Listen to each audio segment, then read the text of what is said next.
If I do.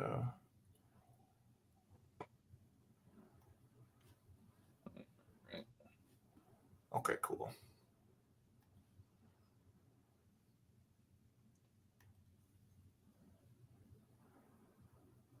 Okay. Yo. And we are live. There we go. There's our subject to start off with. Yep. Yeah, I'm curious. All right, man, we're live. So what's going on? Hey, Franklin. How are you, sir? Oh, there's Frankie. Let me get old Nathan there. So we're gonna talk a little bit about the East versus West 17 that's coming up too. So we got some news on that. We'll be able to. All of them. We have everything to talk about, Frank. What's up? All the subjects. And Nathan. What's up, Nathan? What's going on, guys? I do. Yeah, I need to hear about this. So, Billy, you sent me a message earlier. Told me that Eastern region. Yeah, so Eastern region. We changed that August 9th. Yeah. So yeah, where we had a connection. Bottom on the left. Previously from Bombshells a while back. What's up, Nick? And when we held the ladies only, the manager there, Angelique, shortly after that event, she left, and I follow her on Facebook and everything like that. And last year, she was working at the Harley Davidson in Stafford, and her name kind of came up. And while we were securing that venue for Bombshells last year, didn't think much of it and all that kind of stuff. But then this year came around, and I hit Cody up, and I was like, "Look, do you mind if I try to, get something locked in?" And of course, Cody was like, "Yeah, that's no problem." So I give her a holler, and just said, was like, "Hey, what do you think? Do you think Harley would be willing to host this event?" And a few days later, she got back with me. She was like, "Let's do it. Let's lock it in." So that's super cool. Yep, we are locked in. She's working on some inside of the dealership type of inside the dealership. Yep. I'm trying to find a picture. And they have a big location. That Harley Davidson is pretty big. It looks like I'm trying to find a picture of the inside of it. Yeah, if you just Google Republic Harley Davidson Stafford, they've got some inside photos of it. Really nice looking place.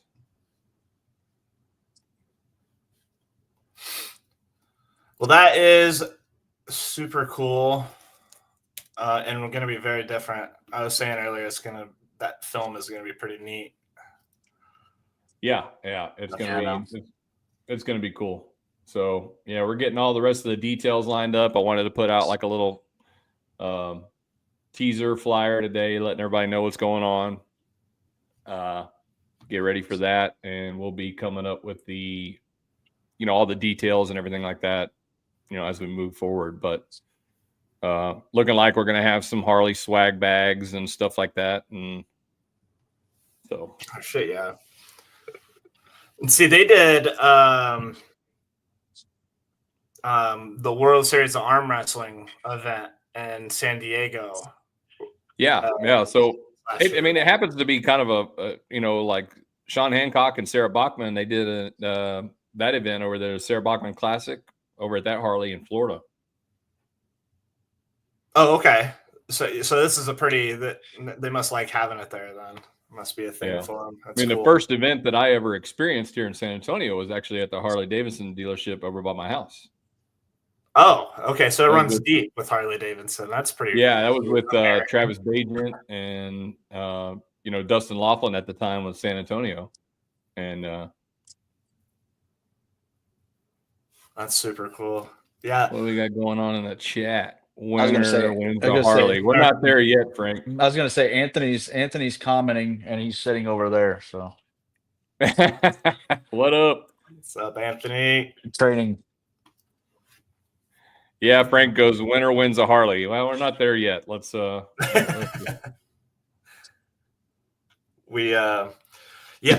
East versus West, the big upcomer. That is. We Billy and I got the design back for the medals today, and they came out just beyond perfect. Do you want to? We tease them? will Can we we'll tease? have the medal Tuesday, right, Billy? And then we're gonna put out a thing on the Facebook with some video and Yeah, stuff. yeah. I mean, I did get photos back. I'd like to kind of get a better picture of them, though. You know, typically like I do our general awards and stuff like that. We do, But these but they look nice. medals, yeah. So So yeah. Go ahead, Billy.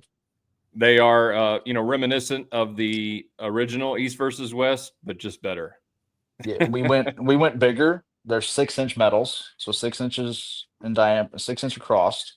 They are fully customized for this event, so they're not like any other EVW medal that you won or that anybody's won at any other previous EVW or KOT event.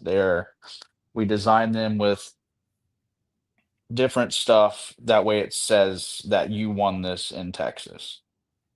Yeah, there would be no doubt when you leave here that that medal came from Texas.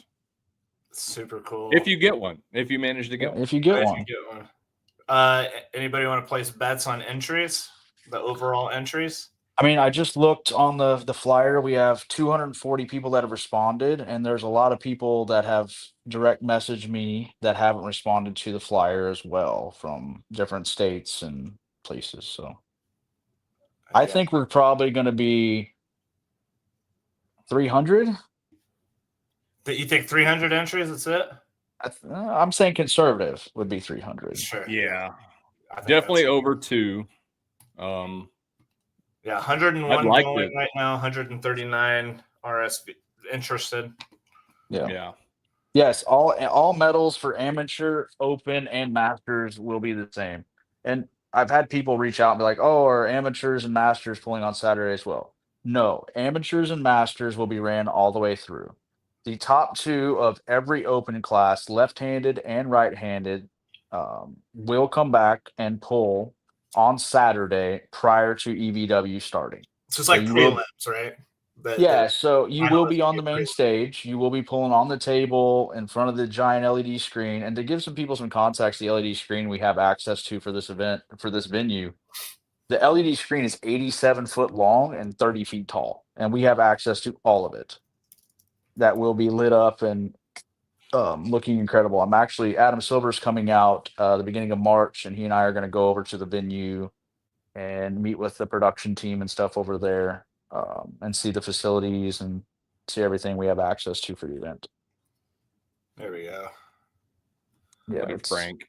Of all the news and everything like that, he's worried about straps. What about straps?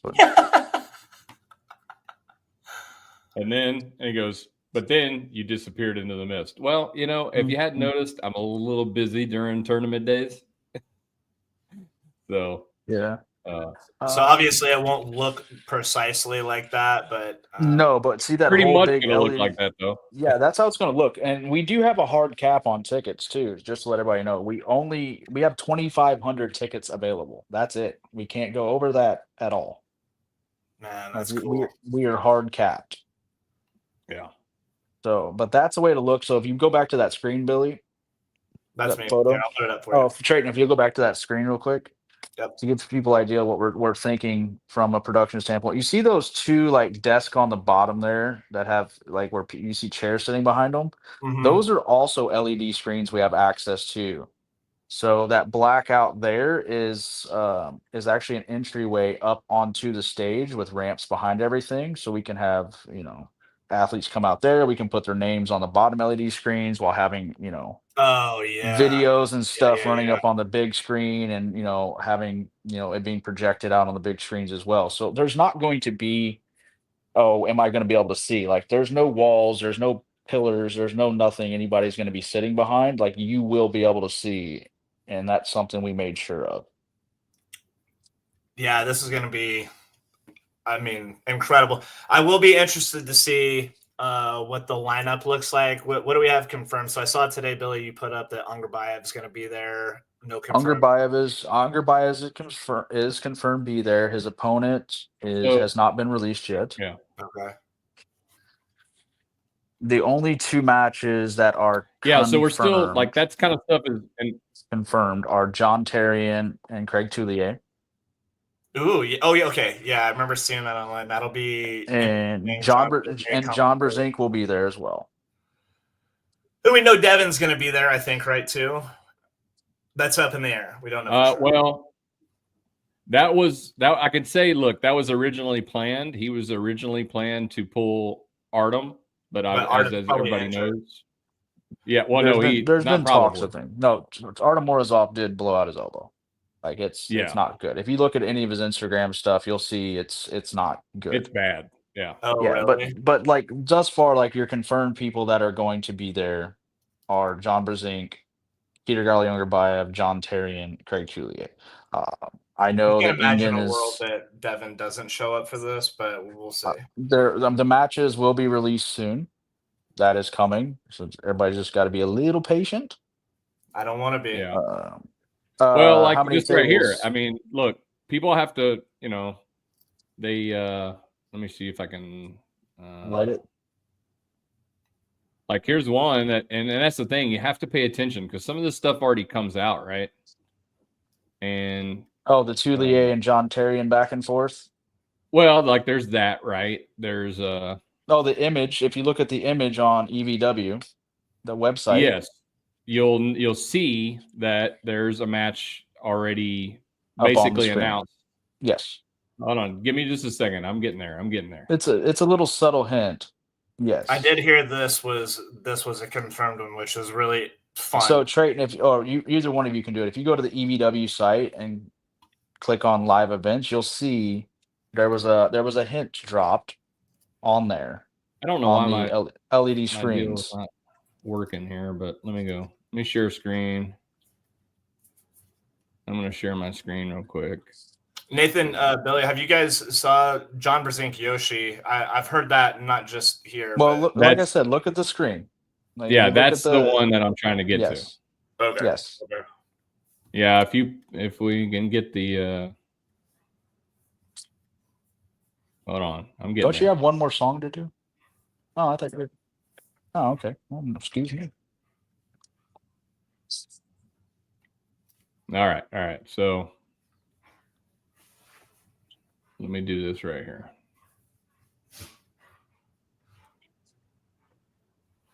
I still need to work through this thing and figure out all the. I know I told you before, but I appreciate how it's a little bit worse now. Your organization's pretty good. Mine is a mess. Your desktop.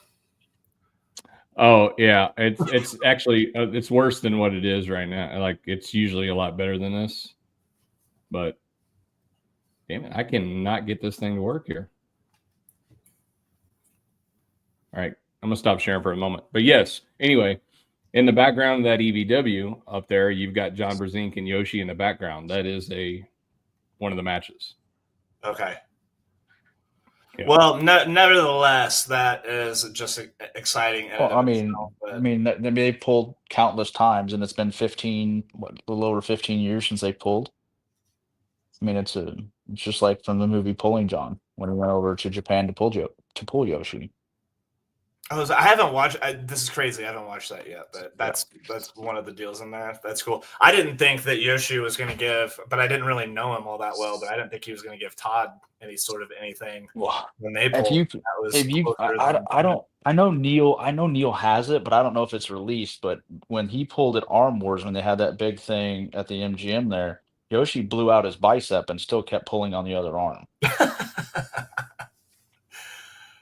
Oh man, I was blown away, and what a finale for East versus West with Vitaly and Artem. I was blown away that Artem kept pulling. Like you could tell that there was some serious things going on in his arm, and he just kept it. There you go. Here we go. If you look at the LED screen there in the back, you'll see Yoshi Kanai and John Brzenk. Man, I hope we can fill that place up, or at least fill out the seats that are allocated. That'll be. Well, VIPs are moving. So the way seating works is obviously we have VIPs and we have platinum. You'll see the platinum tickets $395. What that gets you is seating with the VIPs and stuff like that. So literally first and second row. Um, so you get all the VIP seating without the VIP perks, the 2 nights in the hotel or the meet and greet and the luncheon and stuff like that. That's going on, right? Then you see gold and silver. Those would be immediately following, sitting behind VIPs and platinum, and then after that you have general admission. Got it. Super cool. Yeah. See, Anthony said that's the EVUS or EVW stage, not the tournament stage, unless you make the final match. Is that exactly? Is that true? That's how that'll be. So what is the so we have a 5,000 square foot with the hotel. I negotiated a 5,000 square foot ballroom that we have access to Friday and Saturday. So we will have the press conference and stuff in there on Friday. Okay. And then Friday evening or Friday night is the tournament. We're going to try to start around 6 p.m. It might be a little later. It just depends on the number of entries we have, right? We're going to run 4 tables. Okay. And we're going to burn as fast as possible. Okay. Like I said, amateurs and masters will be ran straight through. You're done. And then we run it down to top 2 and pros left and right. We'll do left hand first, like always, and switch over to right hand. Right. And then there will be food and stuff available. There will be food and alcohol available for purchase during the tournament. Okay. That is something we are doing too. So it will be a cash bar, and you'll be able to purchase food as well. The cool thing is Saturday, immediately following East versus West. Is there any sort of? I don't want to stop. What Go you're ahead. saying. Is there any sort of like? There's a lot of people that have. Like, if say on our team, for instance, like they're going to bring certain foods and drinks. Like, is there any sort of ruling against that? You cannot bring food and drinks into the venue at all. That's for both. You can't bring them into the hotel venue, and you cannot bring them into the esports arena either. There will be stuff for purchase at both. Okay. Right. And then Saturday, immediately following EVW, we are having an after party at the hotel in the same 5,000 square foot venue. Now, you will have to pay to enter, but with your paid admission into the after party, we are covering your food and your drinks, not your alcohol. So your drink with your dinner buffet we're covering your dinner, we're covering your drink, but if you want alcohol, there will be a cash bar for purchase. The athletes that are at EVW will be there.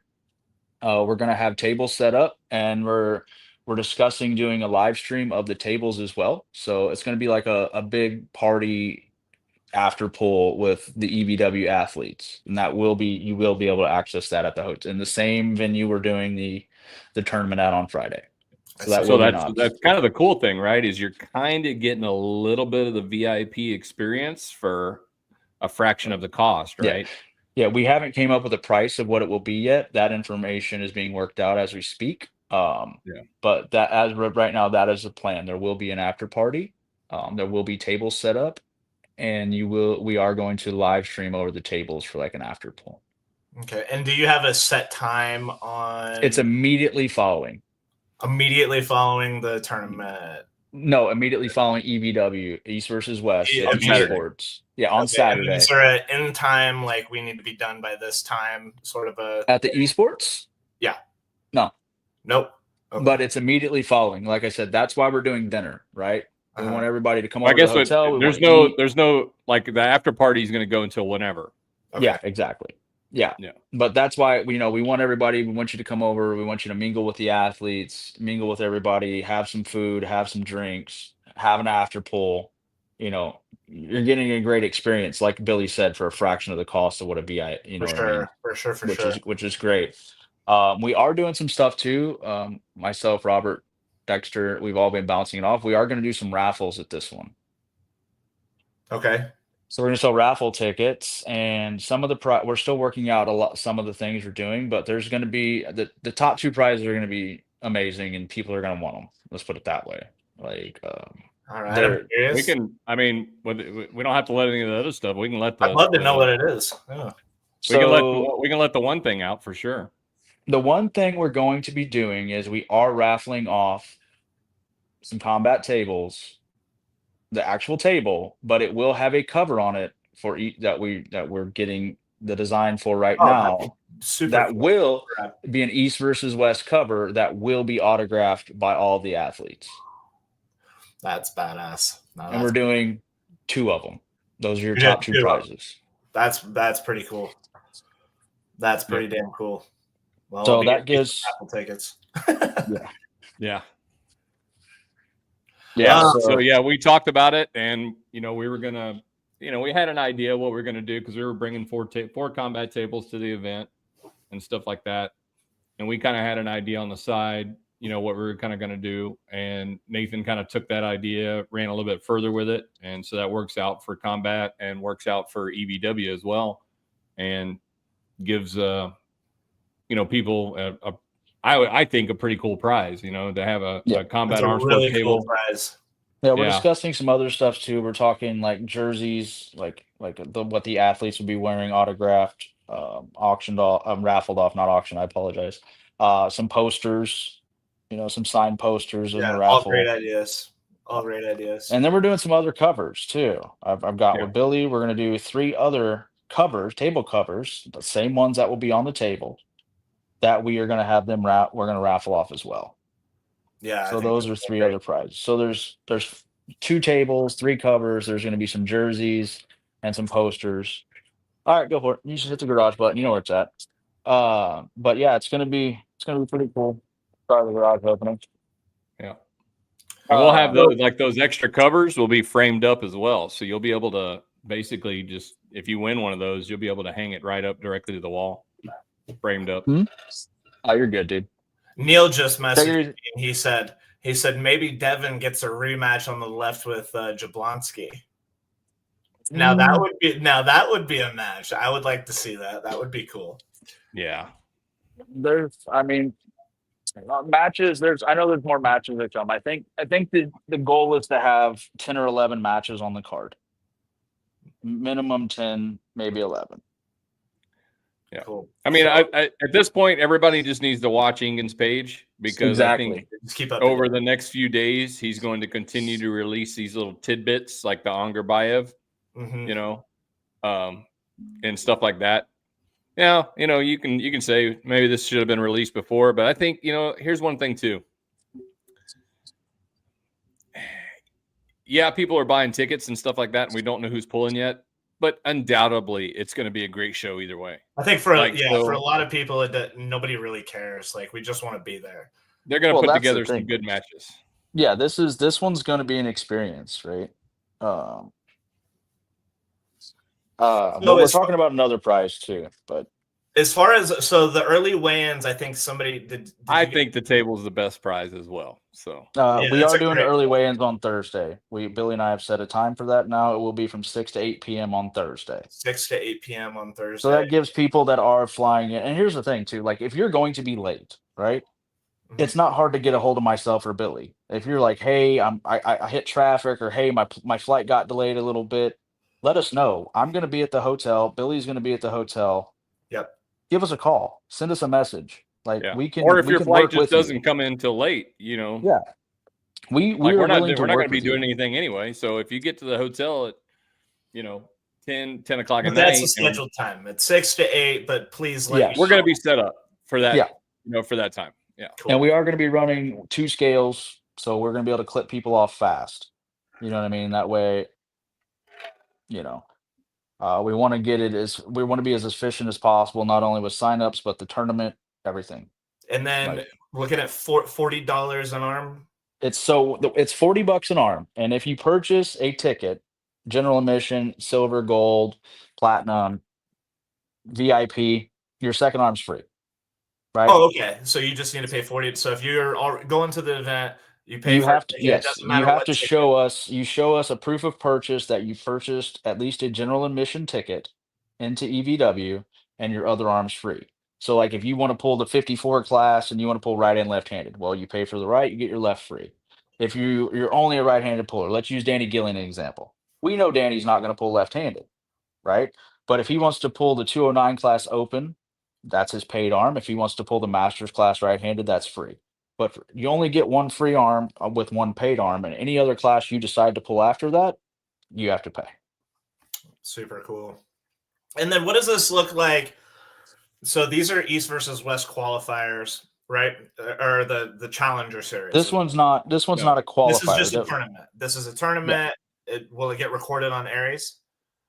Yeah, sure. Hey, we'll send it in. Yeah. Okay. We're going to be using Corey's bracket system, and those things will be sent in. There's no real secrecy and all that with these. Now, they are slightly different weight classes. So, Corey and Frank will have to kind of figure out where those fall. But, yeah. So the weight classes, so everybody's clear, is 154. And we're doing East versus West weight classes. So it's 154, 70 kilos, 77 kilos, 171, 85, which is 186. 187, thank you. And then 209, 231, 253, 253 plus. Perfect.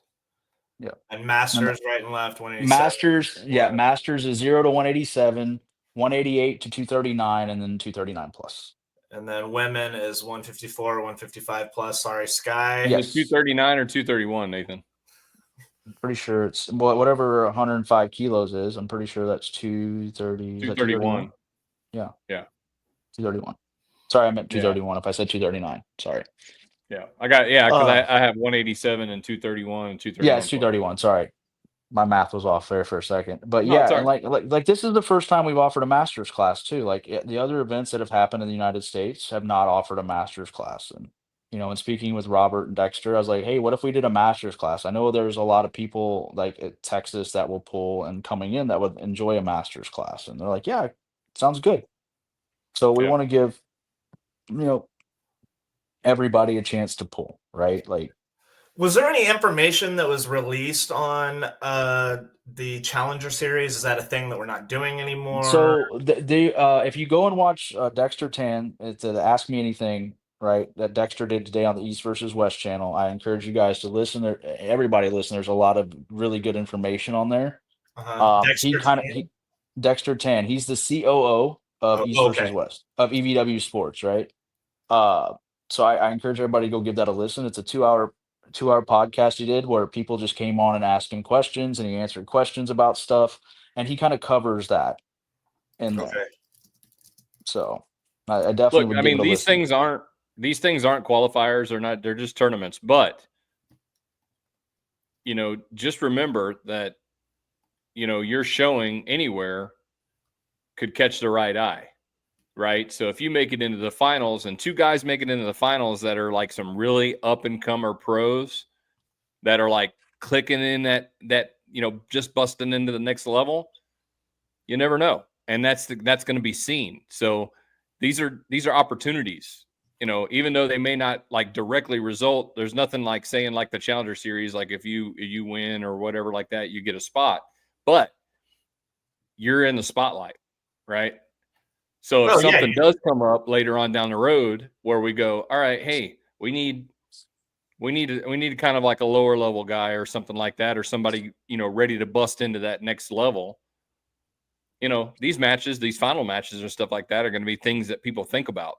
Yeah, especially too, you got to think about when will you have, or when you might not ever get another opportunity to pull on a stage like you're going to be able to pull on if you're one of the top two. Yeah. Right. Not only that, if you're a sportsman, an athlete, you love arm wrestling, with the amount of hands that you're going to get to pull with at this tournament is going to be unparalleled for the most part. There's people coming from out of state, stuff like that. It'll be, I got a message from a guy that's coming, that's planning and making arrangements right now. And it's a guy that spit it out. It's a guy. I'm not gonna let the cat out of the bag. You just gonna have to wait and see. But I'm just saying, you got some people coming. Yeah, there's a lot of guys there's a bunch of Louisiana guys coming. I know there's some Carolina guys coming. I'm sure we'll probably see some Wallace Dillies and some people from the Midwest, Arkansas, Nebraska, man. You know what I mean? I'm sure there's going to be guys making the trip down from Arkansas, Oklahoma, coming in from Arizona. California, like it'll be a great opportunity for. And the good thing too is like the ease of access to the venue and the host hotel is super easy. Like flying into DFW, you can pretty much get a nonstop flight into DFW from every state. You know what I mean? So it's super easy to get to. The hotel is extremely nice. Like I would encourage people to get over there if you're to stay at the host hotel because like I get weekly updates on our block and our block is filling up super quick. Like super quick. Yeah, I'm Dustin and I and Frank are going to be doing the thing together, and basically it sounds like everybody on. Huh? I got to find another +1 now. Oh well, no, I'm your +1, honey. Okay. No. But like we're gonna try man. We're gonna try to merge her there as much as possible, just to get things. Well, I'll tell you what. I can't believe you ditched me like that, man. I'm kind of hurt. Well, I don't think the details were finalized between you and I. I guess I wasn't aware that we were going to be. No, it's all good. It's all good. You guys are allowed to spoon. It's fine. Nobody will judge you. We do that anyways. I mean, I got us a king bed. I mean, I'm just saying. No, it'll be. But what my point was, I was going to say is that most of the people on the team, on our team, Austin Arsenal, were intended on going. I haven't heard really from anybody that they're not going to be there. Really, already got hotels booked and the hotel booked and that sort of thing. So no, and look, Nathan and I we talked a lot about it, and Nathan did the best he could do given the circumstances and time frame right now in that area. Especially because I mean we have opening weekend of Rangers baseball. Right. Yeah. If you go try to book a room right now at that hotel for our weekend, you're paying north of $70 more than our block. And that's only going to get higher. Right. Every other hotel in that area is filling up and the prices are going to be astronomical. I mean, the Rangers are playing the Red Sox opening weekend. And there's also one other event happening in downtown in Arlington. I'm not sure what that event is. But I mean, we're right across from Ranger Stadium, like right across from Globe Light. So, I've been to the esports arena numerous times, probably two, 3 times now, and it is a well put together place. I'm super looking forward to it. Once people walk in that have never been there are going to be like, "Oh, you're going to be impressed, right?" We're gonna have merch for sale there. So there's going to be a merch table. People are going to be able to purchase merchandise. Hats, shirts. I think we're doing maybe a thinner long sleeve T-shirt, so not a hoodie, since in Texas it stays warmer most of the time. FYI, by the way, I don't know if they have. I have a hat connection, obviously. I think they have all of that. Okay. And then there's I'm working on the stuff. I'm working with Anna Gronlund right now on stuff for the VIPs. Bringing in fun stuff for the VIPs to do. Yeah. What does the rule set look like for the tournament? I want to call it the Challenger Series, but no. So it's going to be WAF. It's the same rule set. It's the same rule set. Everybody's accustomed to pulling under. Okay. 2 fouls, warnings, everything. Nothing different than what anybody's used to, especially. Exactly. I mean, we usually, for our tournaments, we usually say IFA because that's what most of our refs are, qualified under. But the difference between IFA and WAF is a slight variation in the King's move. It's the standard rule set that pretty much everybody pulls. Everybody's accustomed pulling under, right? The refs. I know a couple of the refs are talking about pulling. I know a couple of the referees are talking about pulling, which will be. Can we tell them who we have for refs? I was just going to ask that, please. I know. So, I mean, they haven't been released yet, but I mean, there's a couple refs that are going to make a statement pulling. Let's put it that way. So, hang on.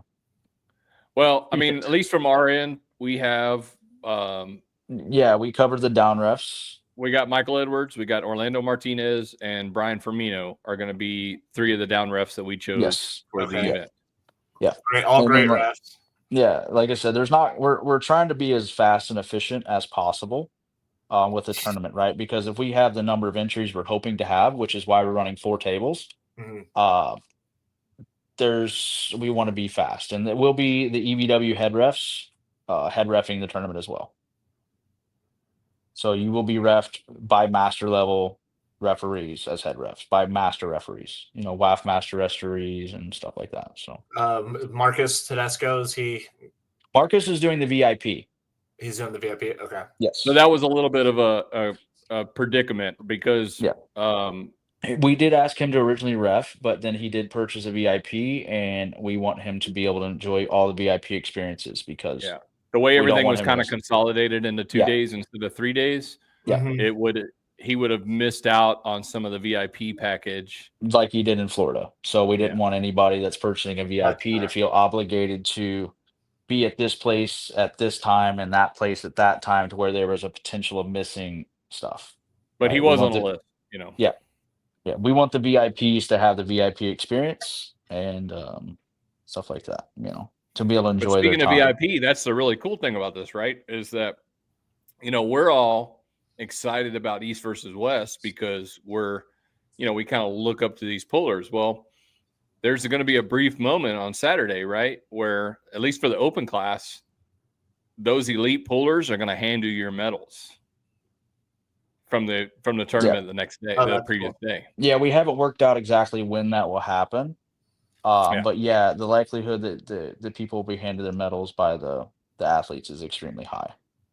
Yeah, I mean, that's really cool because I mean, the whole reason we do this is to watch them.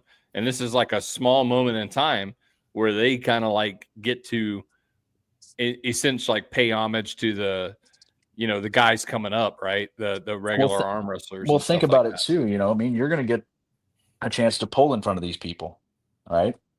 Because the guys that are getting ready, I mean, they're not all of them are getting ready for their matches, right? With match orders and stuff like that. So you're going to have a chance to pull in front of a John Brezink, a Craig Toulier, What's the idea there, Ryan? What's the idea? Do I even want to know? It's. I mean, it's. Look, I mean. Oh, he said that's a cool idea, is what he said. Oh, okay. So it's two messages in one. I got you. Yeah. But yeah, I mean, it's a great experience for everybody, right? Like. I don't even think for most people, especially who I talked to at Bombshells this last weekend, was like, I mean, that was the item. That was the topic in the crowd. That was, are you going? Are you going to be there? Are you going to it? That was the topic. That's, so there's almost no selling really needed. It sounds like. And based upon the information that I've been privy to, I'm not going to release it, obviously, because I've been entrusted with it. It will be a card you don't want to miss. It seems like all of them have been that way. This one has potential to be one of those super, like, every match could be a knockdown, drag out death match. Well, I'm looking to see a rematch between Angarbayev and oh no, I'm thinking of the wrong one. It's not Hutchings that he beat, is it? Who, Angarbayev? Yeah. Hutchings beat Angarbayev. That's right. Yeah. Who did Angarbayev beat? Thought he was American. Anyways, I love watching Angarbayev. He's my favorite puller, just stylistically, and I mean, talk about an athlete. Talk about a legitimate athlete. That guy right there. I mean, and that whole crew. Well, look where he's from, right? Kazakhstan is so where he's from when it comes to arm wrestling, it's like Georgia, right? Yeah, where he's from in Shadara City, in Kazakhstan, their national sport is arm wrestling. They have schools for it where kids come at certain times of the day, like age groups. So, like in the morning, you have the younger age group; they come and train. Then you have the younger, the next older crowd, and then the evenings, the adults. Like it's just insane over there. He beat Monster Michael Todd, right? Yeah, I think that's who the Drew meant. Yeah, he beat. He did beat Michael Todd. That was at 105 kilos. That would be a great comeback. What I would like to see is for Michael Todd to get back on the big stage, like almost immediately, and just. Well, here's the thing, right? So we can kind of dive into that, right? So I know from what I've seen recently, Michael's kind of been down this religious journey, right? Yeah, but and I get that. And that obviously, I don't know what affected him this round, but I'm telling you, he didn't pull. Yeah, he didn't Josh, pull this time like he pulled against Grenade. If he'd have pulled this last event like he did against Gennady, I think it would have been much different. But there was just something missing from him, and I get it if it's a religious thing and trying to calm the mind into this, but like, I don't know. In this game, he's got to figure out how to tap that, because that's when he does really, that's when he's really in his element, right? Yeah, Josh, you're right too. Ungerbayev is coming off of surgery, so it'll be interesting to see. I mean, but that's why we haven't saw him recently. He's such a professional, though. He's not going to come into a match not unprepared. Like, oh no, yeah, definitely not. Because when he lost to Petrenko at King of the Table, that's when he went and got he had surgery after that match. What did he get surgery on? I think it was his elbow. Okay. I think there was some bone stuff in his elbow. I mean, the amount of torque that he allows in that 90-degree position is. I mean, anybody that hasn't seen the him and Krdacha match when he was, around 100 kilos or 220 pounds, and Krdacha is this giant of a man, and he just snaps Krdacha into a hook and fights him that one. Like, it's amazing athlete. Yeah, and on Monster Michael Todd, I know he's always been a very religious man, but it seems like it's been more, very faith oriented. He's got that big sign in the Monster Factory. Very faith oriented. There was some talk that a lot of people that I was reading, comments and that sort of thing about him basically trying to PR, there's quite a few different lists, like basically PRing like once a week sort of a deal. And they're like, and I think I even heard Devin talk about it too, where it's like, you might be pushing that a little bit far, too close to the match, I mean, the one thing we can't question is his pronation and stuff was engaged the whole time. No, it was good. Yeah. Yeah, I mean, he never lost his. I mean, typically when you see Michael lose a match like that, he's usually because they're able to take his rotation, right? Like he never lost his rotation in that match. It's just he got outclassed. I mean, Hermes is plan that he followed. Hermes. I mean, think about it. Nathan talked about it a couple times. Hermes is the perfect opponent for Michael Todd. He's one of the best posting top rollers on the planet and has a world-class flop wrist press when he needs it. Mm-hmm. I mean, anybody that thinks his press isn't world-class, look at how he held Levanda up with a broke back wrist like this. He rides that little saying of his that, top roll is for smart people. He rides and also that. Go look at his training online too. He made the Todd pipe back when he pulled Michael Todd the first time. Like, I was going to say, a lot of people haven't watched that match. They haven't saw that match between him and Michael. That was what, a 95 kilo Hermes, maybe? Yeah, it was just a little baby Hermes. Like, he was not a big guy, and Michael was probably 230, 240 at that time. Mm-hmm. So yeah, and it was like, wait, who's this guy again? Yeah, it was a super great match, and I think that Hermes came with a plan. 100%. Executed that plan. Just the ability to post like he does, and then the climb gives him everything he needs. At that point, he can top roll. At that point, he can press it. Me and Nathan talked about it multiple times. I was like, I think we were kind of rooting for Michael at the same time. But 100%, yeah. At the same token, it was like, this is going to be the hardest opponent for him to style wise. Yeah. I mean, and it showed. But the level. So you heard Travis talk about it, and you hear him talk about it in his podcast, Travis Bajan. The level is just, it is so very evident that like the level of East versus West is just out of this world. I mean, it is. It's not even comparative to where it used to be 5 years ago. Like, look, the level even 5 years ago, it's totally different. Well, I think that's because everybody started to rediscover that level, right? Because of East versus West. Mm-hmm. How long did we have? Well, you can even go back to the Wall days, but we weren't even incorporating Europeans really into the mix during Wall. It was just bunch of Americans, Yeah. I mean, Like you did once see you, but you saw Hermes come over and pull Matt yeah, Maskenball, but but that that was was a like, much smaller Hermes at that time yeah, too. yeah. baby But Hermes. Yeah. how many other? I mean, there wasn't a ton of Europeans like this, No. in the mix in Wall. Oh, And Wall was at that Giannis time was. was kind of the pinnacle, right? I mean, Giannis was a hammer holder. Yeah, there was a few of them. Tom Holland pulled. So There was there there was a was a few of handful. them. We should be getting Giannis back soon too. Giannis is so I talk with Giannis on the daily. Giannis writes my programming and stuff. So he's good. Well, how He's lucky are you? Just talk about that nonchalantly, like. I've known Giannis Hey, now, look, I don't know, like don't 3 don't let him years. think don't let him think that he's special, right? He can I mean, I've known anybody can pay Giannis for anything. I've known Giannis for like 3 years now. I mean, I met Giannis at Arizona State a few years ago, and myself, him, and Sandra's set up for hell, I don't know how long, just talking, and we kind of made a like a friendship then. So that guy is amazing to me. I mean, he's probably one of my most favorite. well, he just went and he just went over and pulled an event in one of the neighboring countries to Latvia and took fourth, and only lost to the only people that beat him were super heavyweights. And then we're talking world level super heavyweights, like guys that come close to the podium at WAF. So yeah, we need to see the Mississippi man, Justin Bishop. We're gonna need to see him back on the table here soon. he's I wouldn't mind seeing a rematch between he's, those two. He's from Alabama. Or was that Alabama?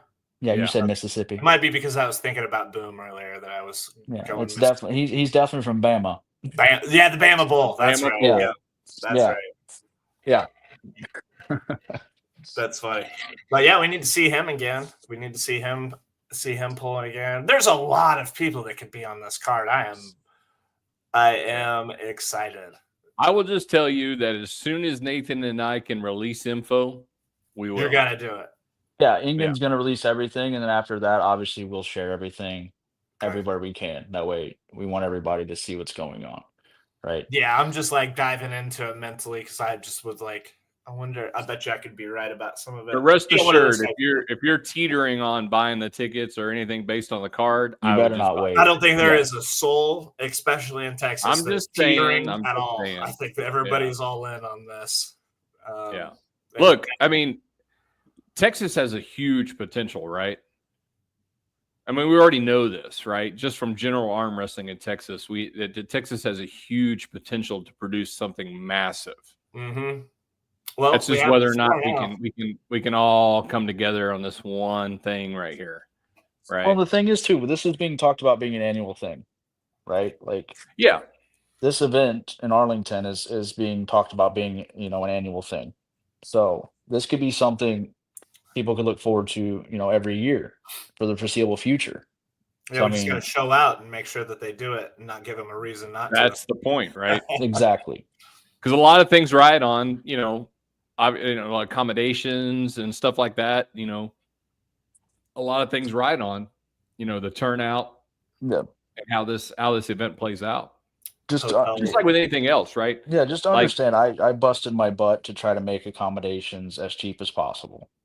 Right. Yeah. Like, if any other weekend, I might have been able to do a little better. But I think given the fact that everything's going on within Arlington that weekend, I think that the ticket prices are very reasonable for the hotel. The hotel price is reasonable. Yeah, I don't think that anything really looks extreme, from the standpoint of where we're at right now with arm wrestling. Yeah. And I don't think that anything looks extreme. I think one thing I want to add, I think Travis Bajan said he was intending on being there. If I remember correctly, I asked him on his podcast, him and Artem, and and then I think he said that he intended on being there. Whatever he's there for, I highly doubt it's polling, but no, it's not. I do not mind having that man behind the mic. I do not mind at all. That guy is so much fun. Well, Neil Pickup is confirmed. Neil will be here. That'll be, and Neil, one of the greatest. Yeah. What a blessing he is to have. Yeah, so if you check Neil's Instagram and Facebook, he was confirmed. Neil Pickup will be here doing the introductions and stuff like that. Awesome. So. It's going to be a show, man. I'm excited. I am super excited for it. It'll be good. I mean, it's going to be a good couple days, right? We're going to do our, we're going to do our best. 3 days, yeah. Basically what I've got scheduled for it is like 3 full days of just literally loving my life. Yeah. Yeah. And like I said, getting to the venue, from the venue to the from the host hotel to the venue is 5 minutes on a bad day. I'm talking it's 1.2 miles. That's the distance. You could walk there. Yeah, that's a really easy road to drive on. I've been like the road on where the event is. It's a really easy road to. It's right in the mix of everything, but just really easy to drive on if you're driving in. It's just a good location all around, and there's a lot of places around the arena too. If you feel like you need to go after party, there's a lot of places around that you can. Like I said, we had like. We're gonna, I know they're setting up bars for us and for the after party, and like I said, we are doing the food and stuff, so there will be food and non-alcoholic beverages that we will cover, but we haven't like I said, we haven't discussed what the price for admission into the after party will be. I didn't even think about it, Nathan. Have we talked about trying to figure out how to get additional tables in for that? For the after party? Yeah. Yeah, I can take care of that. I have access to that I think we need to, yeah.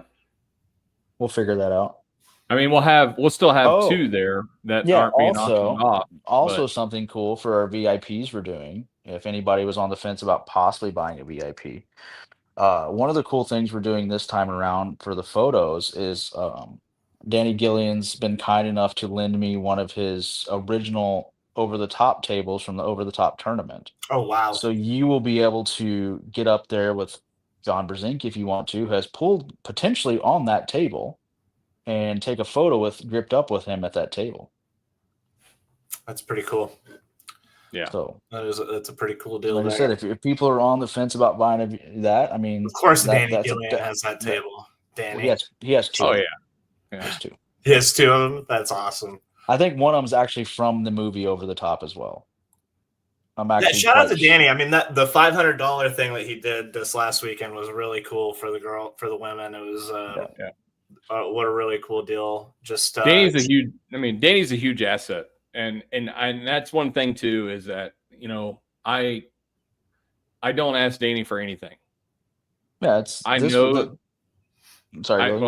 gonna say I know that Danny's capable of a lot of things, but I don't ask Danny for anything. So when Danny decides he's going to step up and do something, he just does it. And don't argue with him either. Like, that's the best. Yeah. That's the thing too. Don't argue. And like when Danny and I started discussing, having these ladies super matches, because it's something, I brought up to Billy that Danny and I were discussing, and and we decided on it. Like, we were all in.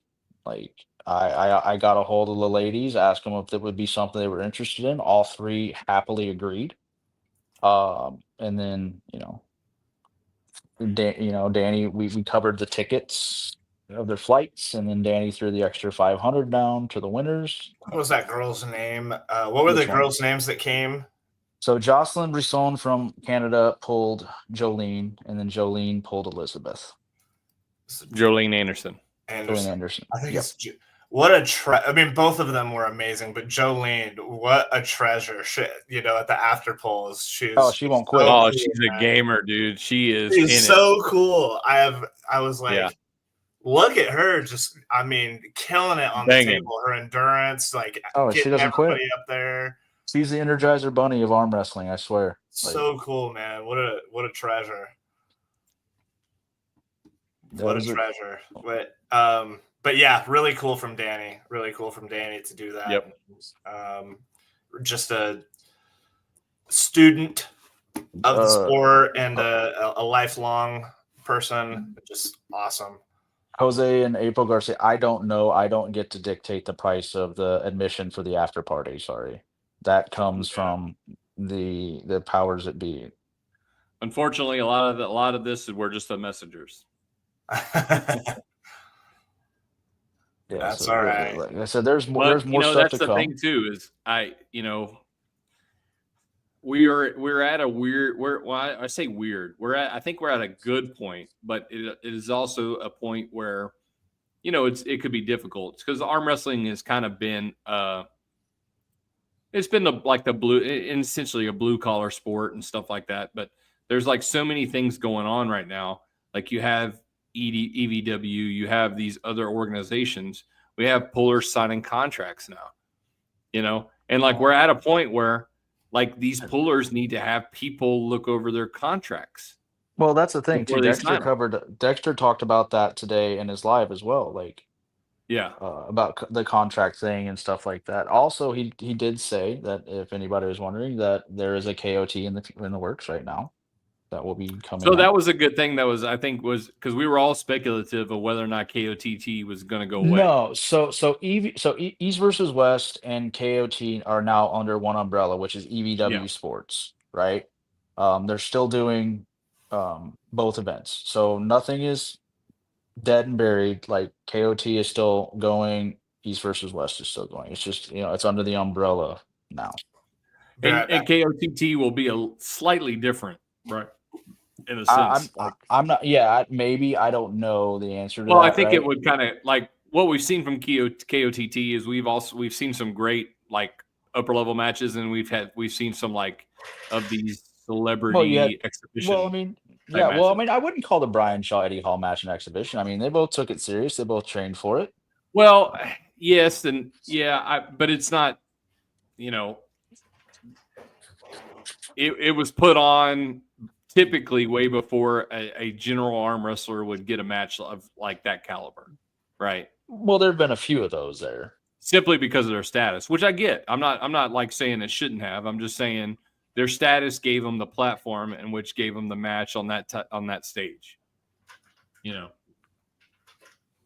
I still think it was a hell of a match. I love the match. I'm not saying anything bad about it. Now here's the thing. I do have an opinion on whether or not I really think a different direction should have been gone with Brian Shaw. But that doesn't mean that the flip side of what's going on isn't going to work out. I just think I have this. I have an opinion. No, I know. You and I have discussed that. Yeah. So I think they could have done like a whole thing with Brian leading up. And I think, and my point is I know that the point, a lot of the like point is behind that is getting the fan base of Brian Shaw involved in the sport. Or strongmen. I mean, look what Neil's doing did with Iron House, right? He had all the strong women come in and pull with Carolina Pedersen and Fiat Isaac and Malin Bergstrom. Which is great, right? Like we need more athletes like that, in my opinion, right? Yeah. Like the crossovers. My thing with this was if we're really going after Brian Shaw's fan base and we're wanting to get the strongman fan base into arm wrestling and we want them to love arm wrestling, we want them to stay if Brian leaves, right? That's the whole goal. Is we want to expose a completely different, demographic to the sport. I think Neil. I actually talked to Neil about it. He's coming out to Colorado to train Brian. Yeah. I mean, in a minute. Go. Oh no, he did that with Eddie. He was. He did with Eddie. Yeah. Because where Eddie lives and where Neil lives, I think is about 2 hours, 2 or 3 hours. Away. But yeah, I know Neil's flying out to Colorado to stay with Brian and train him, which I think is great. It's good. Here's the thing. I would have loved to have seen, and I think we could have probably. Like I said, my whole point was that there could have been a storyline that would have made the strongman community fall in love with arm wrestling, regardless whether or not Brian was involved in it or not, right? So let's just run a hypothetical, and Brian got hurt on this last match, and he's out. Did his fan base experience enough of arm wrestling to fall in love with it to stick around? Now, I think Brian should have gone to a few local tournaments, done his deal there, right? Gone to a couple other prestigious tournaments, right? Some of these, whether it's Arizona State, Washington State, or if it's, Winter Blast or something like that, kick butt there. Won a few of those. And this wouldn't have taken so long, right? It would have taken, you could have done this within a year, And that whole time, his fans are watching him creep along this, and climb this ladder to the elite status, right? And now, granted, he pulled Eddie Hall. He's not actually pulling an elite puller yet, but I just think that watching him grow through that process would have given his fan base. Now, look, this could completely work either way. He didn't get hurt. He's continuing the arm wrestling. So everything's cool, right? Yeah, there are going to be there's going to be arm wrestling at the Shaw Classic too. So which is great too, yeah, right? That's a big deal. That's really cool. Yeah, so you're gonna have arm wrestling in front of that strongman crowd there in Colorado, which I think will be stellar. Is there any information on that release yet? I don't think so. Not that I've seen. So that'll be really cool as well. Yeah. Let's see. I mean, big things are happening everywhere, right? There's a lot of stuff going on. Tons of stuff going on. Which is great. Like, we just spent an hour talking about EBW 17. I know. We didn't even get to any other topics yet. I know. I love it. What else is going on? What do we got coming on? That's the big thing happening in Texas, right? Is EBW. So yeah. I mean, but here we got some good things happening for some text. Like, so we got some members of the Austin Arsenal are going to be heading out to Colorado in August. No. Yeah. So Sky's got a match. Finally, they finally found some woman that's 130 pounds. That's look, and Justin might get mad at me here, but he's just going to have to deal with it. I think Sky should be arm wrestling no matter what. Oh, for sure. Well, and she does for the most part, right? No, she doesn't. I think that she tries to do it as much as possible. I really do. Look, she should be arm wrestling. Like, her and Sarah should be in a mat in a bracket every time they come to a TAL event. There should be no reason why she's not pulling Sarah. Like, there should be in my mind, there should be no reason why she's not gripping up with anybody that she can. Now, granted, they have a different plan, so it is what it is.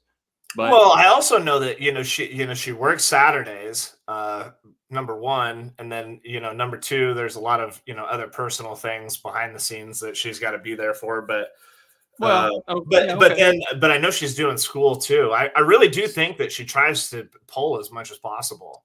I know that there is a level of like discontent, which is I know she's arm wrestling. Don't get me wrong. I know she's practicing. I know she's doing all that kind of stuff. I just, I think unfortunately she's in a particular weight class that is almost non-existent.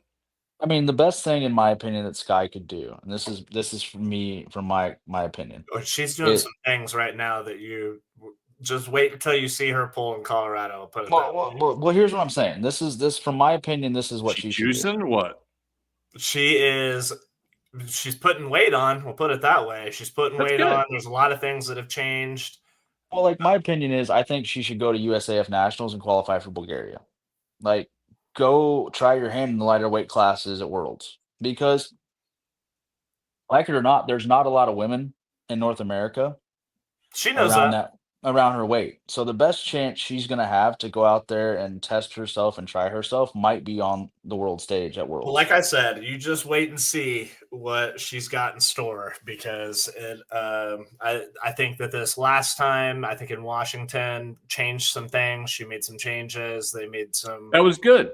Strategic moves with her arm wrestling career and game plan. She looks great. She's bigger, stronger. I'm excited. It's going to be good. This is not like shit talking or anything like that. I want her to pull. Like, I want her to pull. But you get what I'm saying though, right, Trayton? Like, it's hard to find. Like, the only person around that weight, there's a handful of people around that weight, right? Where if she goes to Worlds, she can pull 55 kilos or 50 kilos. You know what I mean? Oh, for sure. Right. Yeah. That's my point. Like, she can get a good test of where she's at, a good gauge of her level, by going over there and seeing, you know what I mean, at people at her weight class. Where she's not having to pull women that are, let's say 170 pounds that cut down to 154 pounds.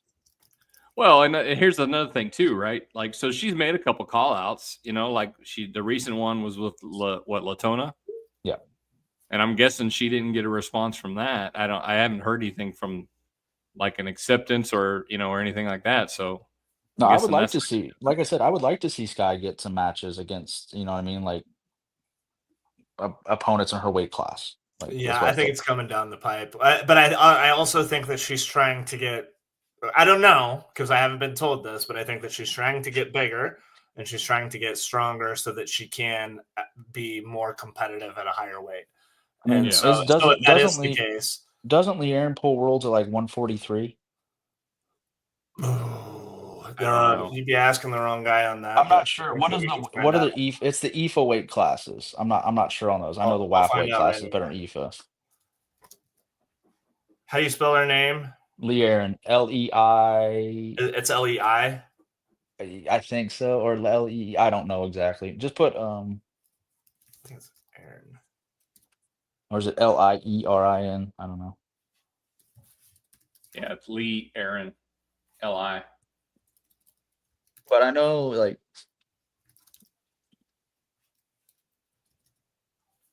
So official, let's see, IFA weight classes.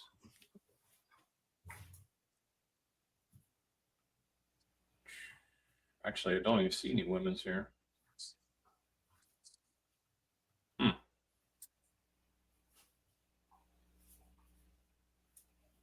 Let's see here.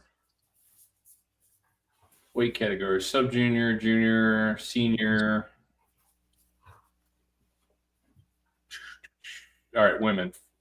Lowest one is 50 kg. that's 121 or 122.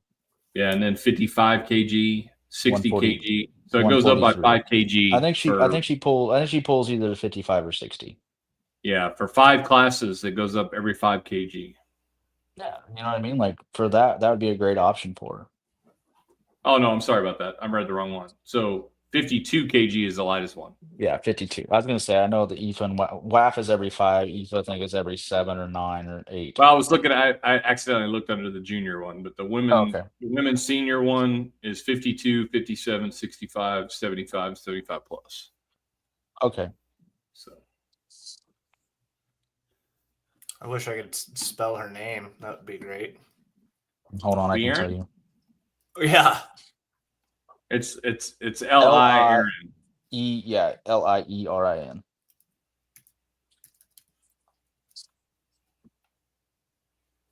Yeah, it's But I don't know Aaron. Oh, that explains it. Okay. But I mean, look what Leanne did earlier last year when she went to Washington State. I mean, Sarah says she pulls 143. that's what I thought. Yeah, Thank you, Sarah. that's what I thought. Like I said, in the States, I mean, that's got to be her goal right there around that weight class. You know what I mean? Like, well, that's the tippy top, right? Yeah. that is the tippy top. That's what I'm saying. That's got to be her Everest, right? Like, Yeah, Aries has her 16-0 at 138. yeah. Wow. See what I mean? Though that's got to be her Levon right now. Is what And you know what that is? For sure. That's primarily probably got to be nationals, right? It is. Because there's not very many IFA promoters. Nationals, ladies only Texas, IFA Nationals, Vegas Arm Fighter, and then Texas State would be her first tournament. Yeah. For that. What happened, Billy? Texas State 138. No, we didn't have a 138 class. State. What am I reading here then? You might have been rating the EFA weight classes instead of the WAF weight classes. Yeah, it's the EFA. Yeah. If you look at the WAF weight classes, it'll show it 54. Got it. Yeah. Okay, so 143 would be the lightest. Okay. Yeah.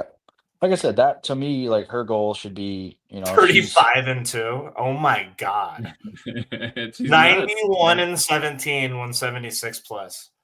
Yeah. And you're talking about look at the sheer number of matches that she has, even Washington, though she's women's Colorado, Arizona. Like I said, at Washington State this year, she beat Marine twice. Yeah. Wow. But that's what I'm getting at is so we know we have so little women, and look at the number of matches she has. Texas, she manages to pull Nevada. That much. That's because she'll pull anybody. New Mexico. Pulling since 2016. It looks like. Yeah, she'll pull anybody, anywhere, anytime. She doesn't care. That's fantastic, man. Any Well, weight class. there's a level of confidence that goes with that, right? There is, Especially right? You've been pulling for that long, and a level of confidence in the sense that you're not going to go all that way for no reason. The type of a deal. Yeah, I mean, I'm hoping for East versus West, a lot of women show up, Sky included. Like I want to see as many women as there as possible, just same way as I want to see every weight class completely stacked, amateurs, pros, and masters. Like that's the goal for that all of us want, that Billy wants, that I want, that Robert wants, Egan, Dexter. I mean, that's the goal. We want to see a big turnout. We want to see this be the biggest and best thus far. And how are we going to do that? By everybody coming to be there. Definitely. The first Texas State? I don't know. I have to go back and look at that. Maybe we did 140 and 141 plus when we originally started. Oh, I gotta get my dog. You're driving my kid nuts. Gage, come. Yeah, I'm dealing with some doggy problems over here. Yeah, mine's that one. Yeah. Well, they just got done eating. Down. What else we got? We talked about. Well, I wanted to see what you. So I think I need a little bit more of a fundamental understanding about Dustin. And so we got Tim Talmadge. Who else we got in that one? So here's the weird thing. Give me the weird thing. Give me the weird thing, Willie. Hold on, before you get into that, I'm gonna bounce because I gotta go feed my kid and eat dinner. Yeah. Later, dude. Care. Awesome, guys. Good chatting. Look forward to seeing everybody out Arlington on the 28th, 29th. Cool. Take it easy, guys. Later. So that was kind of supposed to be a super match in the beginning, right? Yeah, and then it turned into a round robin. Yeah. And I'm kind of like, round robins are cool, right? They're exciting and everything like that. But I'm like, you kind of ruined the match between D Woody and Adrian. Morrison. Right? Because we're gonna have to do that again now. We're gonna have to do that again. We're gonna have to really figure out in a one-on-one format now. You can't blame Corey, though. I can't. Because, all this is going to do is really straighten out those rankings, to a certain extent. At least it's going to put them to a more accurate sort of a standpoint in a way. But I don't think that we really know at this point. I really don't think that we know. Between super match, and this is why I am a fan of the Texas Arm Wrestling League rankings, though controversial. That there are super match format and super match format only. Yeah. Because it changes things. It does change. It changes things. It changes the way that you look at the match. It changes the way that you train. It changes things completely. And it is a 1v1 situation. Yeah. And so, I think that's where the argument can be made that they both are very much acceptable, like the Arm Fighter rankings as well. Yeah. They're acceptable together. They work out together. So, yeah, that'll be a good one. So we got Morrison, Russell. What's the first? Well, see, that's the thing. It's also changed now. It was a 4-man round robin. Now it's a 6-man round robin. Yeah. Right. So it just keeps growing. And we're like, okay, I mean, I get it for excitement and everything like that. It's great for throwing a tournament and all that, but I don't know. Well, I think especially me too. Maybe just Corey gave me the opportunity to do the D Woody and Adrian Morris, one-on-one match at a TAL event in the future. Oh, there's Corey. He says, "Let me in." Yeah, I know. His ears must have been burning, right? Get me in there. I want to talk about it. Yeah, well, the link's in the chat. I'm sending it right now, Corey.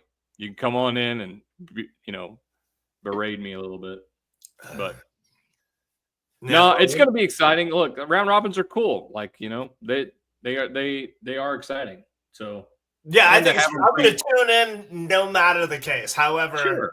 Really was looking at that Adrian Morrison and DeWoody match for sure. I was too, because that's kind of been talked about a little bit leading up to this, right? It has, and they're right there next to each other on the Aries arm. But right? I don't think we could take anything from this, though. That's the not at all. thing. Not at all. They're going to see each other. They're going to see each other fresh for fresh, right, in the bracket.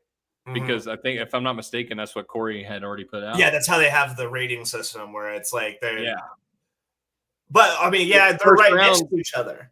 First rounds are first rounds, man. You know, first rounds are first round. But the way that they do it, if they do it the way they always do it, which is the opposite of basically every other sport. So let's see. Let's go Talamaj. What does he look like right now? Well, and see, and that's the thing is, I mean, Tim's got to get to 200. Tim's got to get the. Is that where they're meeting at? So it's a 2-pound weight allowance. Yeah. Well, they agreed to. It's not. I say it's a 2-pound weight allowance. They agreed to 200. So. I mean, Tim's really. He ain't got much on here for Aries, does he? He's got mostly everything's at 242. At 242. Yeah. Good God, he's got to get down to 200. Well, he's a little bit lighter than, I mean, I think he pulls typically the 242 class at like 230 something, you know, like, so he's not like me pulling the 242 class at 243.6, you know. Got it. You know. What up? Corey Miller in the house. What's cracking? Oh, I didn't even know you were doing this. I just saw it appear on my Facebook because I was watching something else. And then I jumped in right when you said that. I like to be spontaneous. I'm actually coding some stuff up on Aries right now, or on my bracket system, I guess. Nice. I will be back in like 30 seconds. Nice. I'm working on a super secret project. Super secret project? Ooh, those are always fun. Let's just say the future of scanning barcodes may be in the works. I like it. It's a lot more difficult to do than most people would think. No, I mean, I to account for. Yeah, I mean, I can see how a monumental task like that could be, but it will. And you know, if I'm thinking the way you're thinking, it will definitely pave the way for promoters. And at that point, the promoter, if they're not doing these things, they're just being lazy. You know. Yeah. Yeah. I mean, you've done a lot to make these things very, very simple, you know. Unfortunately, yes. Fortunately for us, yes. Sometimes that can lead to other problems. So. Yeah, so that's one thing too, you know, speaking about Aries and stuff like that. That's, you know, eventually I'm going to take TAL to the rating system. Like I do it with mine? Yes. Like I think initially I'm going to start off, you know, with a few events, just with seeded brackets, just to kind of get the familiar. That's what I do. Thing. Yeah. And then eventually transfer over to the tier system. Yeah. Because we're getting into this realm where we're having a really good competitive amateur class. Mm-hmm. And I'm really hesitant to kind of move these guys up into the open class. Yeah. You know, and the Aries rating system will that will eliminate all this, because it's like, okay, if you're a particular rating, you're in this tier, you know, you're in that tier. Yeah. I can't speak for everyone, but from the experience that we've done so far, most everybody has been very satisfied with who they get to pull against, and the competition levels are very tight the entire time. I mean, every once in a while you get an outlier, obviously. You have anomalies, for sure. But for the most part, the novice class is very competitive, and to be honest, for the last 2 or 3 years that we've done it, we have guys who are seasoned arm wrestlers who are, no offense, not very good, and they end up in the novice class or the tier 3, and they're competitive like they should be. So it works out, both ways. I don't look at it as novice, amateur, pro anymore. I just look at it as like your skill level, essentially. Yeah, tier 1, tier 2, tier 3. Yeah. Yeah. And look, I've had this conversation with people before, and there are a lot of people out there that equate experience in the sport to where you should be at. And I'm not one of those people. Like I completely acknowledge that somebody could be in the sport for 10 years and still be an amateur. Oh yeah. I 100%.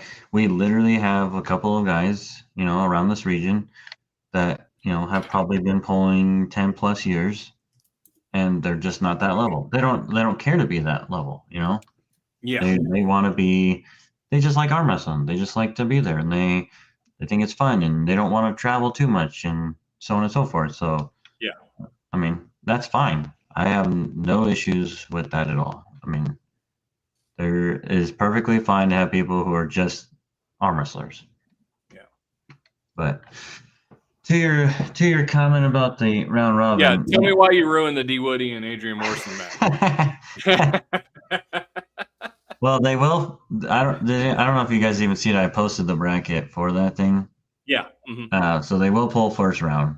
I did purposely put it this way so that you could eventually do it as a super match. Love it.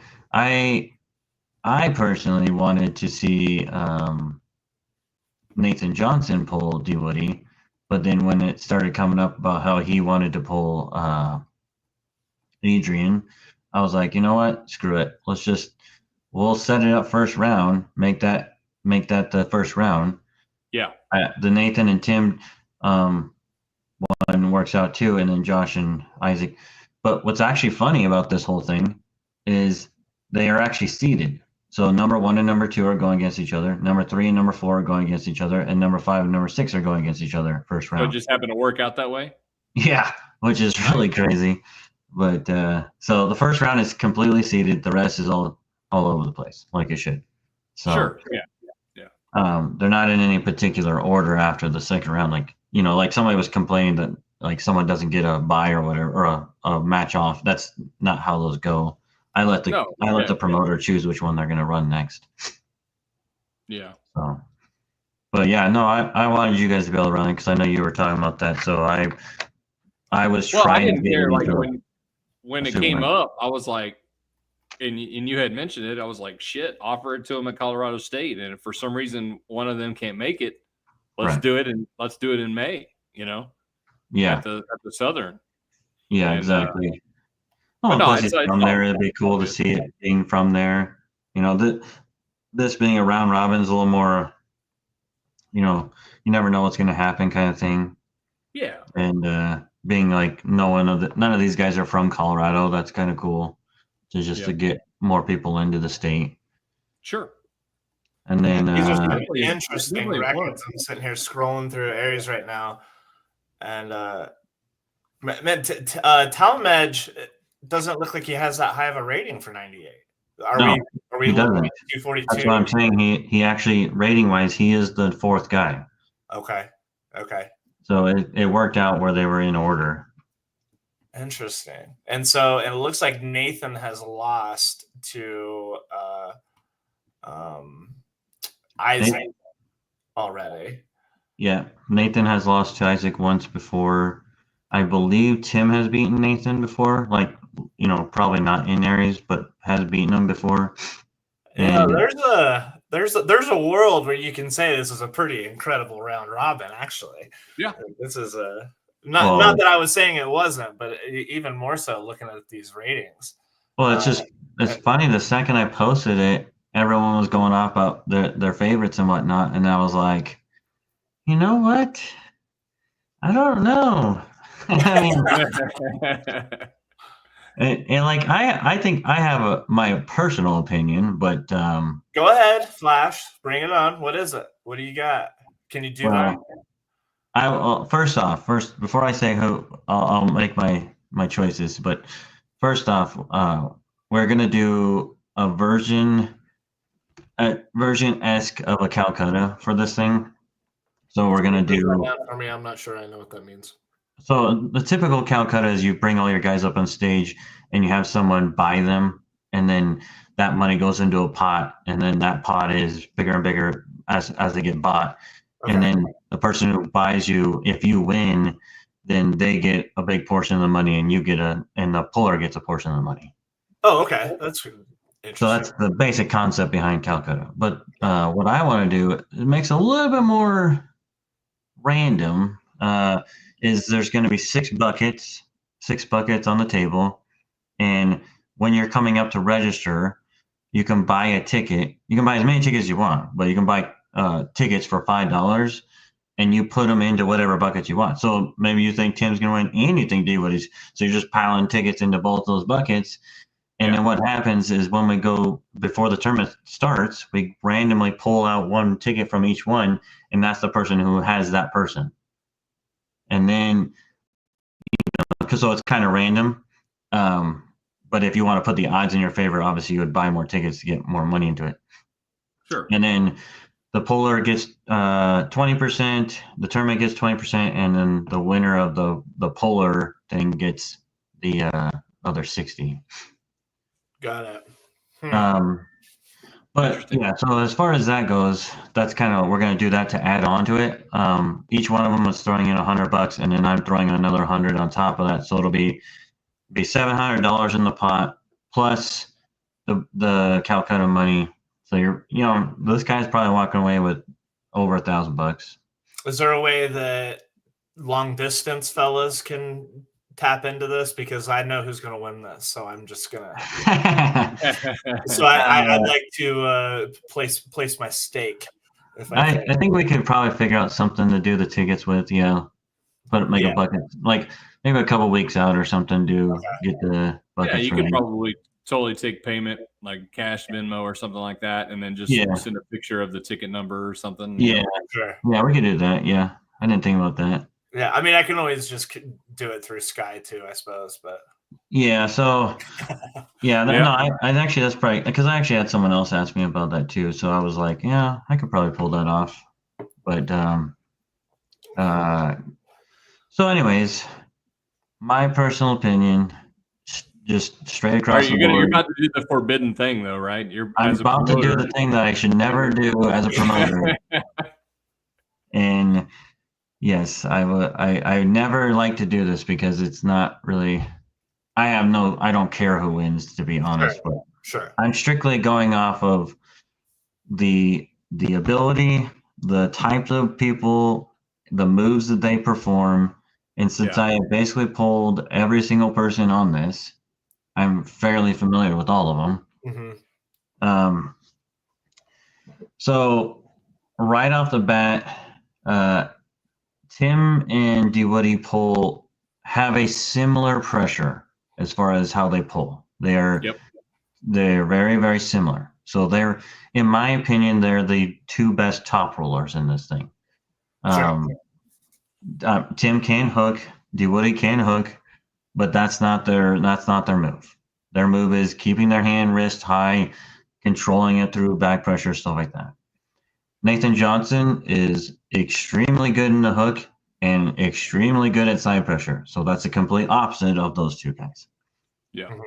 Isaac Russell has a massive hand, and he is very strong with a flat hand wrist. He can hook somewhat, but he's kind of like a mixture of both those groups. So he stops everything else from happening with that. Yeah. His hand is so big and strong that he typically can control the match with that. And he's actually, he's fairly strong. Josh is the outlier in that he is a low hand top roller. Typically does not go sideways at all. Does not get hooked very easy. And you all saw that from Danny Gillian's match. And well, I mean, that's the low hand, right? Yeah, he is the low hand top roller, and he is really, really strong when he gets there. And he's actually gained about 20 pounds recently. So I think he's a very scary outlier for these guys. But low hand top rollers against high hand top rollers is not necessarily a great thing for him. When I pulled with Josh last time, if I just kept his hand flat, I could go sideways with him, fairly easy, but with some power behind it.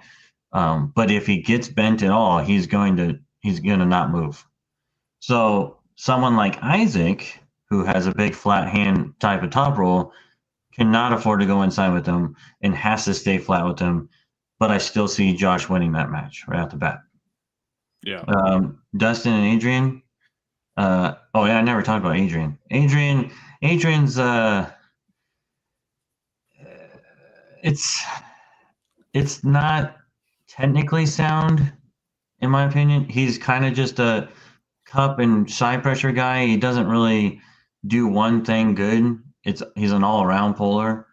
But I'm pretty sure D Woody beats him fairly easy because he's so concerned with cup, and D Woody will keep you flat if he wants to.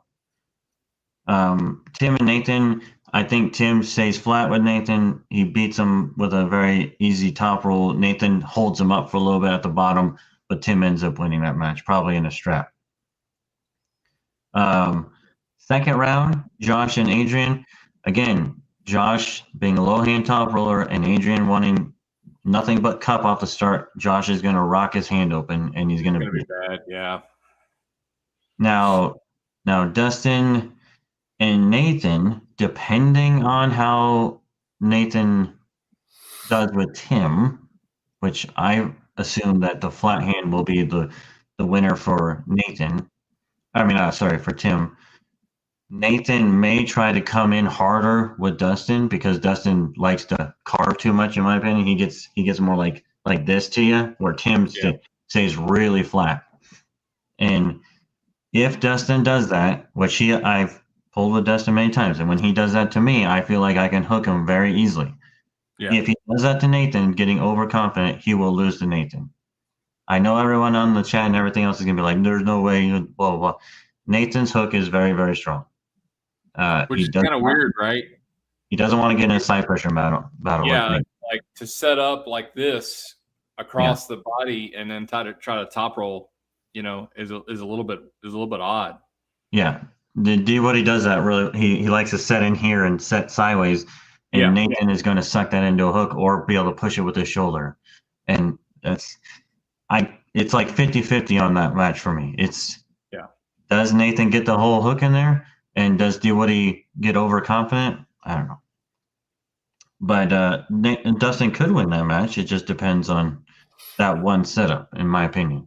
Yeah. Does Dustin stop, think it through, and say, no, I don't want to do this. I want to actually keep him flat? I don't know. Tim and Isaac, I think Tim wins that one because Tim will keep flat with him. Isaac's hand's big and strong, but he won't have enough power to pull through Tim at that second round. Now on third round, so now Dustin pulls Josh. Now, in my opinion, typically speaking, when a low hand top roller pulls a high pressure, high top roller kind of guy, typically that doesn't turn out too good. Typically. But again, it's one of those things. If D Woody starts with the angle like he likes to do, he will get stuck in that weird position with the low hand guy. I don't think Josh has enough to horsepower through this. In my opinion, it would probably end up something similar to with Gillian, where it's just like a side pressure kind of back and forth deal. Not a good place to be for either guy on round 3. No, but the thing is, like, Josh has insane endurance there. Like, it's really weird. He gets like this and he sits out here like that.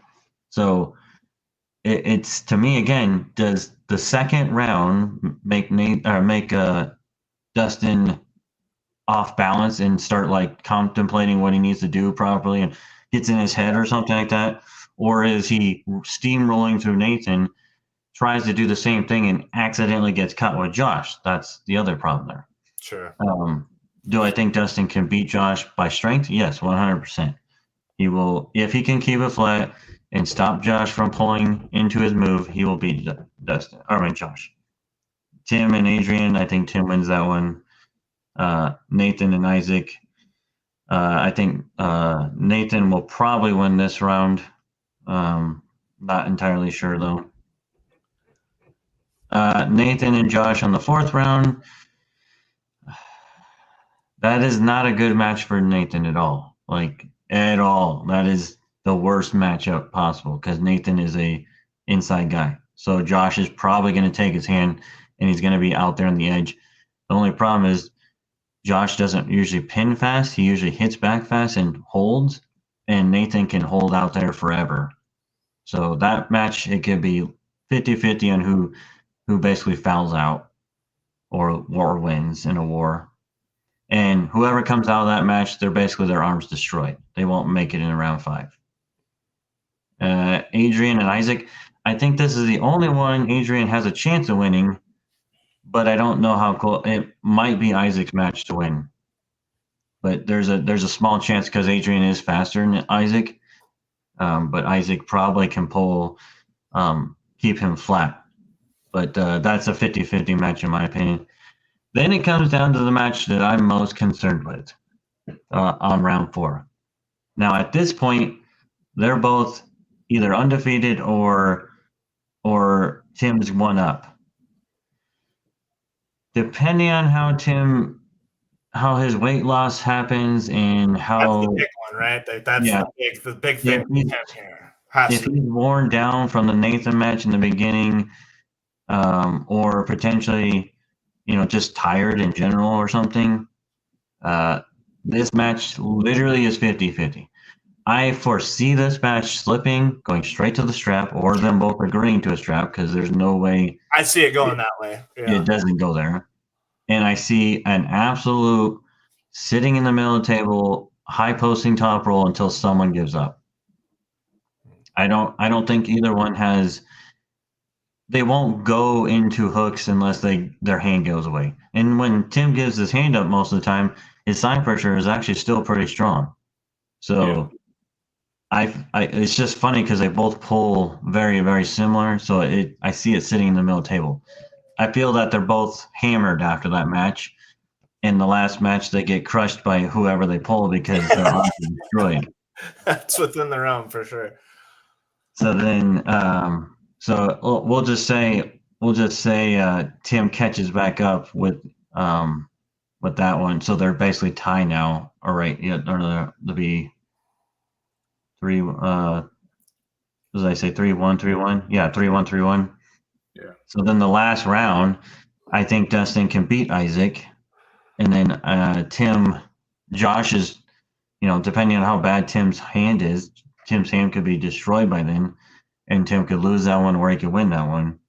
And then, again, Nathan and Adrian, I think Nathan is probably destroyed from the match before, or Josh is destroyed too. And then we end up with like a freaking 2 or 3-way tie for first place. Mm. And then it's probably going to be Tim and D-Woody for a pull-off in the finals. And we have the greatest war of all time. And it'll be a good day. All right, Corey. So who are you taking overall? You've already gone down the road. Now you got to. You've taken us down the path. 1, 2, and 3 is, in my opinion, is probably going to be Tim and Dustin and Josh Rodriguez, in my opinion. The outlier. But that's because of the rounds that will destroy Nathan. Otherwise, I would say Nathan is number 3, but I think Nathan gets destroyed on one of the 2 rounds. Just his arm's going to be blown up and he'll be screwed. Or 50-50 on those 2. Like one of those 2 guys is in that 2nd, 3rd spot. But I feel like only simply because I know how Dustin typically pulls with the Arctic crust and has to be in that one spot. I feel like Tim ends up winning because Tim can pull in multiple angles where Dustin typically does not pull in multiple angles. Dustin has to be in that one angle and super confident and everything else. And if he's out of that, Tim is very good at like keeping you away from angles, and specifically with a flat hand. So I think so. When are we looking at this? We're looking at this for August 23rd. 23rd. Yep. Yeah. I mean, I think it's going to be a freaking war because I'm Dustin DeWoody's biggest fan.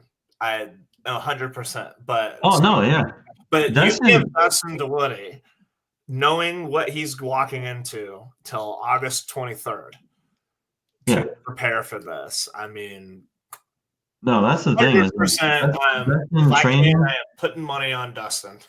Yeah, Dustin training and Tim having to lose weight are the two things that keep going back and forth in my mind, and I can't decide which one is going to be more effective. Or does the weight loss for Tim affect him too much, and Dustin's training makes him that much like he's physically trying to accommodate for people like Tim and Nathan? I don't know. Especially after hearing this, I'm sure he will be certainly doing exactly that. But exciting nonetheless. It was a great thing you put together. Yeah. I'm excited to see it. I mean, Colorado State, we've been hitting 350 every single year or more. So each time I try to up the game a little bit each time. And this year we're moving venues because our last year's venue we lost due to the building was sold. So new venue, bigger venue than we've ever before. Has a capacity of 1,200 people, and it's like an indoor-outdoor kind of bar and grill thing with stages and TVs everywhere and all this crap. So yeah, it's gonna be exciting. We're flying in some international master referees for this too, so that's cool. We'll probably run 3 or 4 tables, and then we're doing the girls match. The women's one. Brandy and then Sky. It was kind of funny how that all came to be. There's the venue. Yeah, this venue is super awesome. It actually worked out because they were friends with the guy that used to run the other place, so it all kind of worked out for us.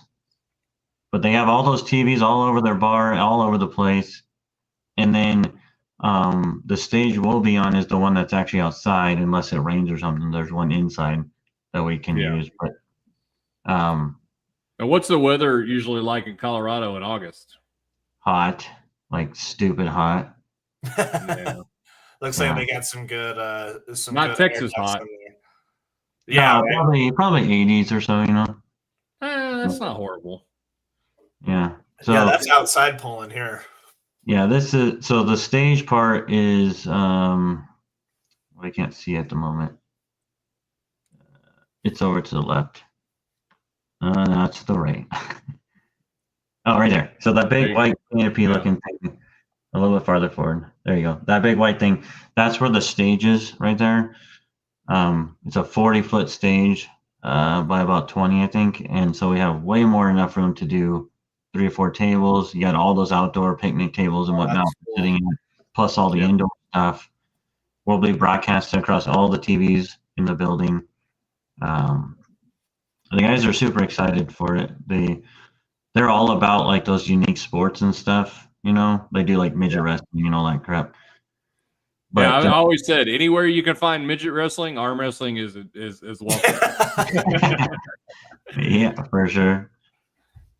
But so the girls match, that one's kind of interesting because D Woody was asking me, oh, you should find something for her, and I'm like, bro, there's like 2 girls in the United States that weigh 120 pounds. Like, we're just like me and Nathan were just talking about that, and we were just talking about it on here, and it's like, I was like, I'll ask the one girl I know that might actually do it. And I asked her, and she's like, oh, you want me to come? I'm like, yeah, I want you to pull this girl at 120 pounds.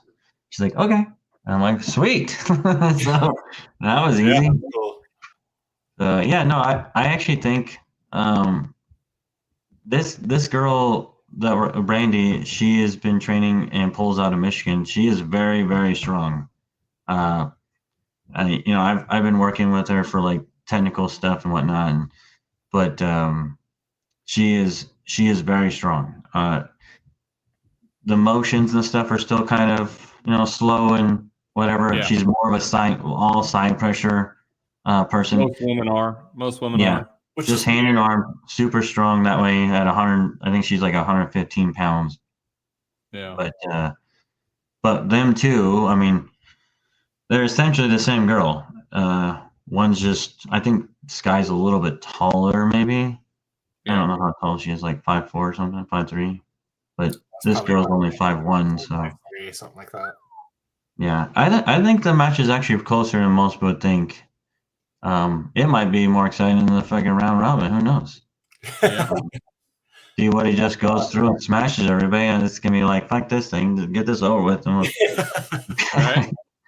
get this one going. Yeah. And then, I'm working on one other one with one of the Swedens potentially coming over, with a local Colorado guy, trying to play those around and see if I can get that to happen or not. If not, then I thought about doing Trey against Vince Gordon, which is out of Colorado. Yeah. I know Trey really is a bigger guy, but Vince is really strong, and I think Vince would give him a run for his money. So it kind of depends on if Trey wants to do it or not. 17-11 at 220. Ratings at just shy of 1,600, which is good. That's pretty good. Yeah. Yeah, he's pretty strong. I pull with him here and there. I mean, he's just out of Denver area. Looks like he's a 98er for the most part, though. Yeah, for the most part, yeah. Well, that's not too bad though. If he's a 98er and if he's at the top of that weight class, then he could easily pull Trey at 220. Yeah. Trey makes 220 and he ends up at 209 or something like that. Yeah, I mean he pulls with Luke and me and a couple other guys, and inside pulling with Luke, Luke will beat him, but outside Luke has a little bit of a struggle with him. So that's I think that match it could go either way in my opinion. I mean, Trey's not known for inside; he's morely an outside guy. So Yeah. It could go either way, but if not, then I'm trying to work on that Sweden guy, and that Sweden guy is about 198 guy too. So I think that match is more ideal. Plus, it's interesting because it's international puller. So, but yeah, good things coming down the pipe with Aries. Yeah, no, that's got a lot working on. Like I said, well, you guys probably saw the version that I'm doing with Sean, and I've told Billy this before. Like I actually have been using that system, that version for a while now because I've been testing it. Only like me testing it. Yeah, and it works really well. What's the difference? I don't know anything about this. So as far as the bracket goes, it's the same, but it has a new table view system that allows you to project it to a TV or a screen or something like that. And then so it gives you the next match. It gives you the on deck. Yeah. So you like the pullers watch the screen, and it tells you exactly who's up on the table for right now, and tells you who's coming up. Cool. And then, that's really cool, and that will actually probably clean up a lot of like just little things that happen during tournaments. That would probably help clean up a lot of. Yeah. It might actually save like a half an hour off of a tournament, honestly. Well, and the key to that is you got pullers paying attention. Sure. Yeah. So now you're changing the game up, right? Because like everybody since the beginning of time has called names up. So there's going to be a huge, like, I think, learning curve with this. I think it's a better system, but it's going to be a huge learning curve and getting pullers to pay attention to the class that they're in, not walking back to their seat. Grabbing a beer and eating a sandwich. Yeah. You're clued in. Yeah, I like that. Yeah, the the only thing that is hard with this version, in my opinion, is and this only comes from a guy who has been at Worlds, so you gotta take that for what it is.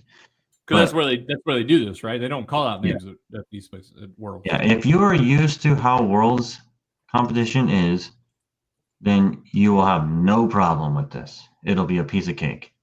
Yeah.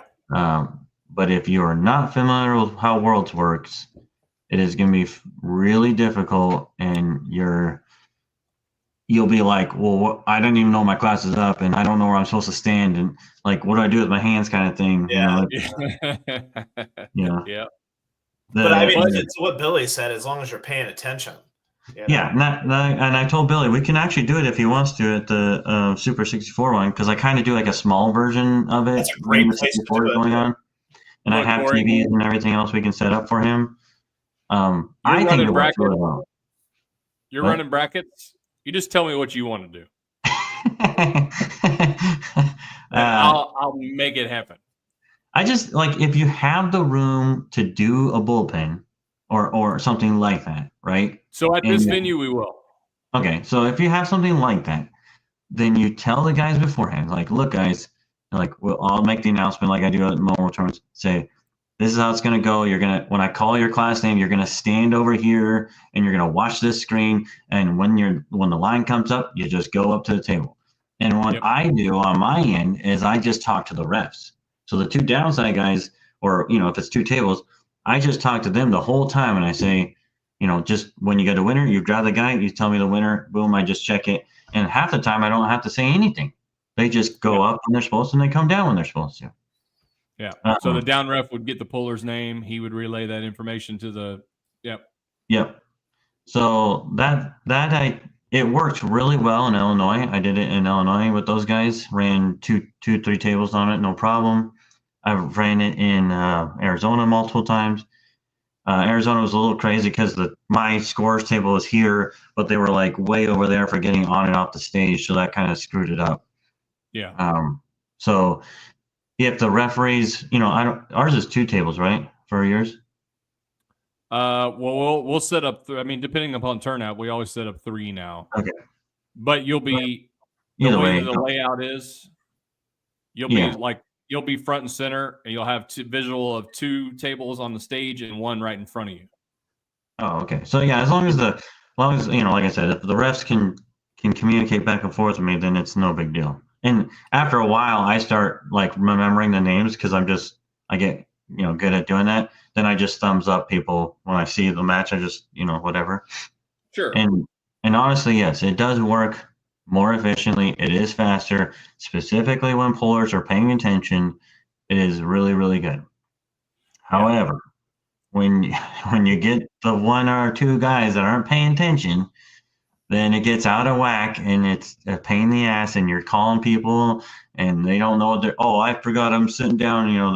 How Rami, where's Rami? I didn't know my class was up. I just thought I pulled 1 time. Like that is the crap that literally just drives you crazy. Yeah. Well, it's here's the thing. There's a lot of things that are coming down the pipe in arm wrestling in general, and it's part of the evolution, right? So just like promoters, there's a lot of promoters out there that need to evolve, and the ones that aren't, they're trickling, like they're fading off quickly, right? Like I was actually talking about this on like the 98 podcast last night. The fact that we have promoters not either attempting to make better flyers and stuff like that for events, or having some of the people in the community that actually will do that for $20, and in trying to increase that visibility of your promotion and stuff like that, all those people are going to be left behind. Right. Exactly. Are you trying to share something here? I was gonna show you it. Gotcha. I just made a 2-man real quick. So it looks something very similar to this. So you would have your weight class up here at the top and the table that you're on, and they'll have multiples of them up here. I don't have any other presented, but it would have multiples. Table 1, table 2, table 3. Yeah. So it just has your status, the pullers' names, and who's up to the table. And then when I mark a winner, Let me do a winner. Whoops. My bad. Let's go to W. I'm just trying to do this in my other version right now. So then I marked a winner, and it's marked done. The guy in the gold is the winner. The guy in gray is not done. Move to the next match. And then typically it would say like that on deck, you would see the next name of the next pullers on Yeah, deck. because this is a 2-man bracket, so sure. Yeah, let me make a bigger one real fast here. No, I was just just pointing that out. Like so you'll be able to basically see 2 to 3 matches at once, on that There thing. you go. Yeah, waiting. So you'll be able to see whether or not you're 5 times out, anything like that. Yeah, that's nice. That's real nice. And then on my side of things, like with Billy and what I do is I'm actually in the bracket right now, and this screen is static. Like the one you're looking at is just static, and I never touch it. So I size it to the screen of whatever TV we're doing, and then I'm just working on the bracket side, following the numbers, and then I just click a button to update it, and it updates the screen. So it's very smooth and it clean, and visually it's easy to read most of the time, So that's the thing, and being able to see like those first matches in the bracket like that, like you can see if there's 10 guys in the bracket, you can see, okay, hey, I'm the 5th match out, Yeah. Like, as a puller, it gives you an opportunity to think about just from a puller standpoint. This is good for the pullers too, not just the people running it. And so like if we do multiples, so if I do a second one, so I do table 2 here, table 1 here. So then there's 2 tables running at the same time. And then I just click a match over here, update the table. Obviously I would have 2 screens going at the same time so I could do this quicker, but it's just like that. That's cool. I think it's really the future, to be honest. It makes things smoother and faster, and it gets people off your back for paying attention in the class. Because God knows every single person, oh, I didn't realize my table was or this and blah blah blah, and they come up and bug you all day long. Well, it's like this last tournament. I literally, one of the things that I said is if there's a bracket discrepancy, come talk to Sarah. Do not come talk to Sarah to wonder who's in your bracket. Like it doesn't matter. You're here to arm wrestle. Do not bother her with, oh well, who's all in my bracket? Whoever showed up that day. Yeah. But with this, they would give and like you said, it takes that off the person running the brackets to go, all right, what class do you want me to look at? Oh, we're not even on that class yet. Exactly. So now I've got to click off my screen to go to a class that we're not even running yet to let you know who's in your bracket. That is, it's worth its weight in gold to any person who runs brackets to have that thing there. I really think the pullers too. I think for me, it makes a difference for me if I know 30 seconds, really. If I know 30 seconds ahead of time before the match starts, this is who I'm going against, and I have an opportunity. Now I have 25 seconds to think about what that match looks like in my head. Yeah. That's cool. That's a benefit. Give you a sneak peek of the newest of news. This is the scan version only. So you would have barcodes that you scan the puller that wins. Very, very similar to Worlds. So it works off the list on the side, like we're viewing with the table screen. All that stuff I was doing that from here. Yeah. So then with a barcode scanner, I would just come into this cell and I'd scan the winner. So if I wanted to say DSF1, it scan and move the bracket automatically. And then our table screen, the table screen would update too. I just don't. So the puller would essentially get a badge, right? Yeah. A badge, barcode, sticker, or something. They would come to the announcing table and present their badge as the winner. You would scan it, and then the bracket would move on. Yeah, and it has the ability to go backwards and undo it. I just broke it because I was jack it around. But yeah, I would have the ability to go backwards and undo brackets as well. But then you just to go to the next guy, it's just scanning or typing the name of this winner down here, and it would go to the next one. But I still need to play with it some more, and I have to reproduce every single move that originally happened in the actual bracket itself to move to a list form. So you have to redo those moves, that you're seeing like in this table view. Yeah. I have to redo all those moves into a list, which is a lot of formulas. Yeah. Like a lot. So it's a little crazy, Well, I mean, that's the thing. That's where all this stuff is going, right? Yeah. I've always said that, and everybody needs to kind of like do their best to embrace it. Like I'm doing my best to embrace it because I know like Sarah's our main bracket person, and I know there's a huge learning curve for getting her to do the new stuff. Yeah. So, but we're going to push that way. Like, so people out there just refusing to use airs and all that kind of stuff initially, it's like the sport is evolving. If you want to stay behind, cool, stay behind. Yeah. But I mean, we got Canada now on board, and they're doing they want I mean, there's like probably 10 of them that are using airs now, and not just even the brackets, but like actually doing registry for ariesarm.com. And so that's really awesome. And then we got, every day I probably have another promoter asking me about something. We're well over 100 plus promoters now. yeah. So Shanks, answer his question he asked me. Oh yeah, let me go back to that one real quick. All right, I'm gonna boogie. You guys have a good night. Here. I gotta take my dogs out. They're losing their mind. We got 2 healers. Later. All right, talk to you later. Yes, he said. He says, "How do you feel leading up to your match at Arm Gods?" So weight wise, I feel fairly good. I'm about 3-4 pounds over right now. So month out, a couple pounds over, not too shabby. My right arm feels more healed than it has been in a long time, which is good. My hand and wrist feel stupid strong compared to before. I wouldn't say my arm feels super strong, but my hand and wrist is actually a lot better than it has been. I've actually pulled Craig before, so I'm very familiar how this match is probably going to go.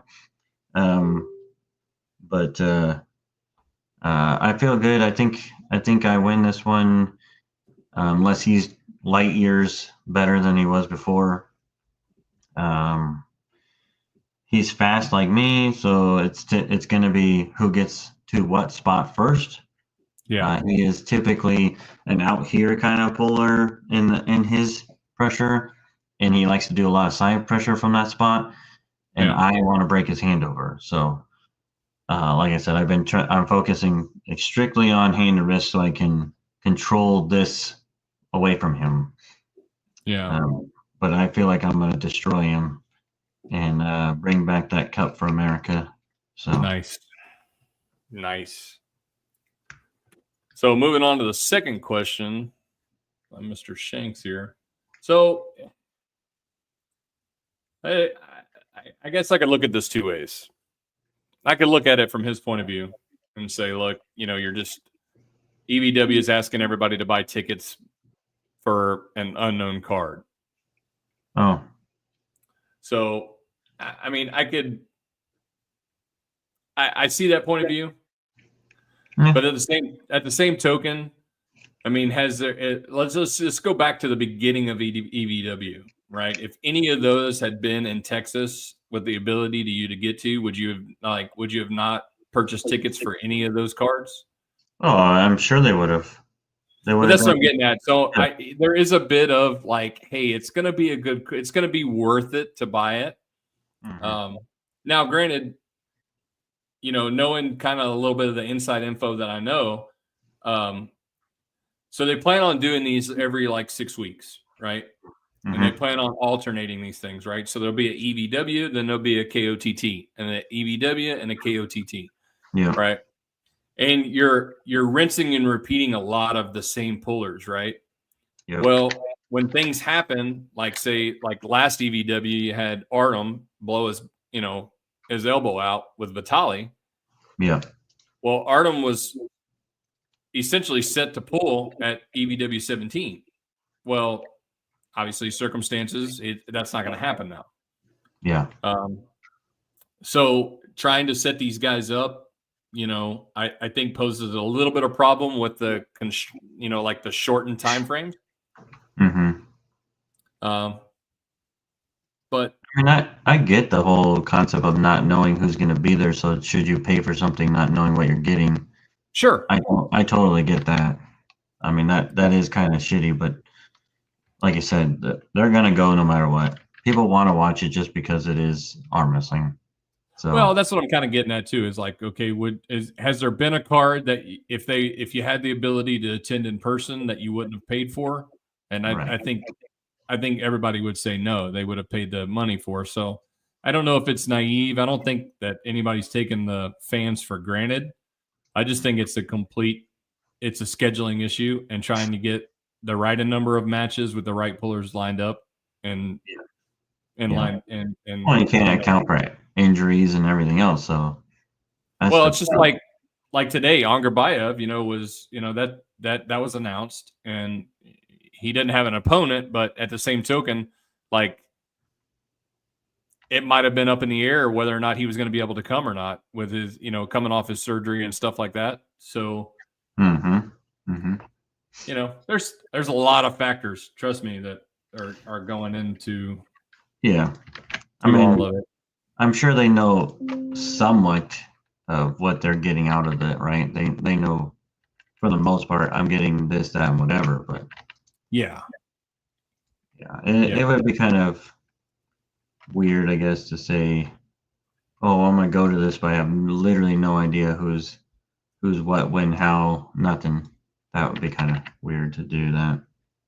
Yeah, and I don't know. I mean, honestly, I don't know. I know there are matches on the card. I'm not sure why they hadn't been released yet. Yeah. I don't know. I actually haven't heard either, so I couldn't even help you if I tried. I mean, I've heard about I've seen what the tentative matches were set before. Now some of those have changed due to circumstances, and then there were some prospect matches and trying to find the right opponent for the right pullers and stuff. And there's some new matches that were made. Right. I don't know. I really can't tell you why some of those confirmed matches hadn't been announced yet, but I kind of just trust that maybe there's a reason for it. I don't know. Yeah, I don't know. I don't know. I mean, it is strange. It is unpredictable, but at least you'll have some. They wouldn't just not do something. I think. I mean, I doubt that. I can tell you, it's going to be a full card, and and I know. Yeah, that is what I was getting to. Is like you'll definitely see arm wrestling. You'll experience arm wrestling. You're not gonna not get arm wrestling. Yes. Yeah. So. But yeah, no, it's gonna be pretty buck wild, I think, to find out who they end up putting against some certain people now that we have these injury problems. But yeah. I don't know if there is somebody for those guys here in the United States, to be frank, but. Well, and that's the thing too. It's like there's a lot of rinse and repeat, right? And I was talking with Nathan about this the other day, and we were kind of talking about, maybe some prospect matches and stuff like that. I could be added, and I'm like, you're kind of getting to the point where like we're EVW 17 now. Yeah. There's only so many times you're going to be able to put these guys against each other before you're going to start using IFA pullers. Yeah, drug out. So, well, I mean, more to my point was like there were some pullers mentioned, and it was like, well, they lost the last EVW. Well, I get that, but yeah. Okay, so why don't we take two pullers that were in the room that lost, and we put those two guys together, right? Yeah. So those two guys could be a really good match. The two losers of two particular matches could end up being a really good match, and then that winner gets the ability or the opportunity to, try to redeem themselves, against one of the champions. UFC does that kind of stuff. They don't always have the number 1 versus number 2 or 3 versus 4. I mean, they have randoms like 10 versus 15 and 20 or whatever. So yeah, I think that's more than reasonable. And there's a lot of names out there that people know, that like aren't in the, obviously they're not in the realm of the, like one name we brought up was like Jerome Loud. Yeah, Loud would be fine. And that there's a lot of people like that though that aren't heard of or talked about or anything else because they're not social media wizards and whatnot. Exactly.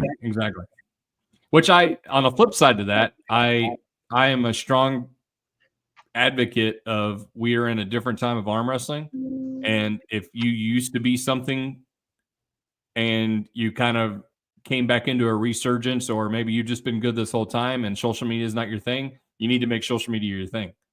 Yeah, that I will agree with that one. That is very true. I was never a social media guy at all. I still kind of not, but I've realized that that's like pretty much the only way you get known or get into anything these days. So just put myself out there, even though in like the Arm Wrestling University stuff that I like doing, I think is even helping with getting recognized more and whatnot. So yeah, it doesn't have to be like, I mean, it could be anything on the social media front, but just becoming visible, right? You can't sit at home with no visibility, not pulling any tournaments, not going anywhere, doing anything, and then expect that because of stuff you used to do, that you should just be getting that phone call. Right. Like, we're in a different time of arm wrestling now. Yeah. And you see the frustrations of some of these guys, and I go, well, how come that guy hadn't done anything? I beat that guy. Well, yeah, but nobody even knows, like, they don't know you anymore.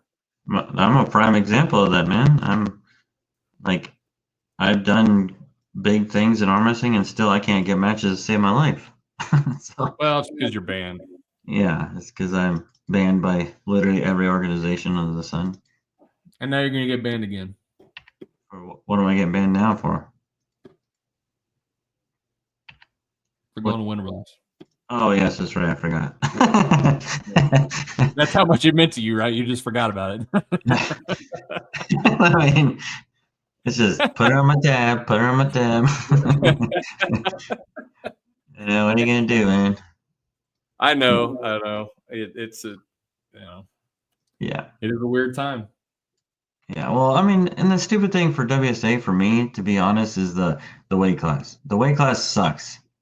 Like it's either super low or 209. Like, okay. Well, I look.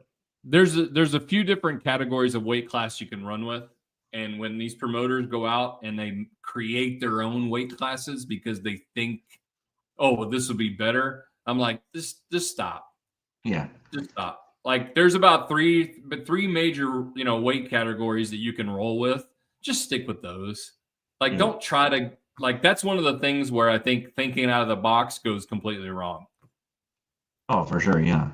I created a 173 weight class. Like, what is it? Dude, there's a reason why the wait list builder in the program is so long. And it has an open field, they can put whatever you want in there. Yeah, exactly. Because I can't account for all the nonsense people try to pull off. It's just some weird stuff, and then you just think, okay, well, that weight class is obviously for your buddy. You got this one buddy that happens to be a slightly smaller guy for the weight class that he typically has to pull. So you create a 169 weight class instead of a 176 weight class because that's as big as he can get. Yeah, that's the thing. So like. Well, the part I don't understand is why. why do we want to do that? Why are people so adamant of doing that? I just don't get.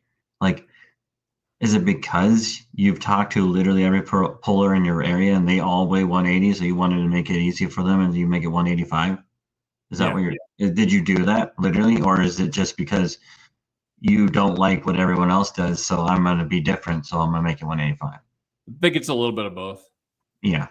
I mean, it would make sense for the first one, right? Like, if you know your population and you're good at your job, you should accommodate to your population. But if you're not good at your job and you're just making shit up because you like it, kind of dumb. Well, that's, it's funny you say that, and in a different topic, but basically the same conclusion was, I had a conversation with Ryan Grondin in the 90%. He likes to do this roundtable thing with all these promoters, and hey, make sure we're trying to kind of work as best together as we can. Don't step on each other's toes. And it's like, I think you need to, like, the point I made was, I think you need to know your demographic of pullers and where they're coming from, right? Because if you're like, say, like in the Northeast, it's a little bit more difficult because everything is so close, right? Mm-hmm. But like over here in Texas, it's like, if I throw a Texas tournament anywhere in Texas on the same day as the people throwing in Virginia, it has zero effect. Oh yeah, you ask everyone else, they'll be like, "Why'd you do that to me?" Zero effect, zero. And even if it does pull one or two pullers, which it doesn't, it's still zero. Yeah. Like, so I think you have to, as a promoter, you have to kind of know, where are you pulling people from, where are they coming from, and all that kind of stuff. And then you kind of try to base your decision on that. So like, that's like typically we try to throw, like with Louisiana State, we kind of know where well, unfortunately we didn't know where Louisiana State was going to fall this year. We didn't get any communication on that, and we assumed that it was going to fall relatively in the same time, and it didn't. But that's not our fault. For the past 3 years, we tried to watch out, and but typically we would try to go, okay, well, Louisiana State's going to be on X day.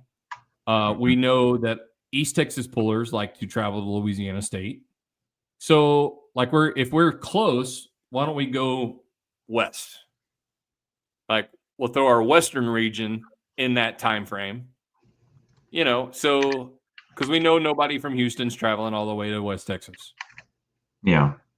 And we know nobody from Arizona and New Mexico or anything like that might travel to West Texas is traveling to Louisiana State. Pretty much. Yep. So, but it's the same thing with the weight classes, I guess, in a sense, is that if you can substantiate the class based on, who you have pulling for you, then okay. Yeah, I don't know. I always have a tendency to go back towards worlds, regardless of which worlds we're talking about. Everything is, the end goal should be to be that person, be a world champion. But that dream, I think, has died in America, to be honest. I don't think there's as many people that really want that anymore. Well, Nationals is a prime example. Yeah. I think if people found out what that's really about, I think they would change their attitude about a lot of things. Like, they would be stricter with weight class. They would care about refs. They would care about, all those things that we just mentioned. But I think until they experience the worlds, they just don't get it. They don't get what real arm wrestling is really about. Like, nonsense of rankings and whatnot, and I'm the best in my state, and I'm number one in this, whatever. It's like, that's really cool, guy, but I just went to Worlds and pulled 28 people from all over the world that are the best of who they think they are in their country. So it's a completely different mindset just to be at a world level. Yeah. Well, I mean, there are levels, right? There's a state level, and then like there's some pullers, like, like take for instance here in Texas and stuff like that. I've had these conversations with these guys, and I'm like, you really you should not be concerned with state rankings. No. Like state rankings are for the climbers, right? The climbers from the like the beginning arm wrestlers to, like what we consider like an open class, right? And then once you bust out of that mold, state rankings should really be irrelevant to you. And then it's just a ladder, right? Then you go national rankings. Now you should be chasing these national spots and stuff like that. Yeah. And then eventually you would hope that the dream is like, okay, well, now I've conquered some mountains on the national rankings. Now I'm going to bump it up to a world level, right? But I might be a controversial topic or whatever like that, or an opinion, but I think nationals are just dying. I don't think many people are caring about nationals. Yeah, I'd say the IFA one has been way more bigger in my opinion, but bigger than the USAF, yes. Like on the if you're just comparing the event, but for the number of pullers. Yeah, more people care about that one, I guess, is what I meant to say. Yeah. But when you look at just the numbers for IFA, not a lot of people care about nationals. No. Not compared to the number of pullers that we actually have. Right. Yeah. No, I would agree with that. Yeah. Yeah. So the being a national champion just doesn't seem to be on a lot of people's radar anymore. Yeah. No, I would tend to agree with what you're saying. They seem to care more about the flame and glory than they do I guess it would be they care more about notoriety from a single match of being a single person at this one tournament and getting that on YouTube, and now they're like, in their town famous thing, where back when I started arm wrestling, like winning nationals, winning worlds, all that kind of stuff, that was what everyone wanted to do. I mean, hell, I went to worlds with Dave Shafee back when Dave Shafee won the world championships. Like I went, like I tell this to Frank all the time, and it blows his mind, is like, I went to tournaments all the time where John Brzenk and Michael Todd and Ron Bath were in every class, every class. Yeah. Like every tournament I went to, they were at the tournament, Reno's and all those guys. That was just a normal thing for me. It was not out of the norm to see John Brzenk in every class. And he's like, well, how did anyone ever win? It's like, they didn't. That's what I'm trying to tell you. That was the only thing available. Yeah. Right? These big super match cards and stuff like that weren't even available then like they are now. Yeah. Yeah. That would make sense that the elites were still in the mix with a lot of the regular guys, because that was the status quo. Right. Yeah. They just don't get it. Yeah, this is kind of where I think the social media relevance is, like I'm talking to you. So like if you're, we talked a lot about D Woody, right? So D Woody, even in, you go back 2 years, right? To 2023, I think is when I threw the first East versus West qualifier, and James English was in the class, and, D Woody just demolishes him, right? In the 198 class. And then James does nothing after that, and D Woody still continues to arm wrestle, and he still continues to do this thing. And then the next thing we see is James on the EVW Challenger Series stage against, Auden Larrett on the main stage. And it's like, as an arm wrestler, like the dude's done nothing. Yeah.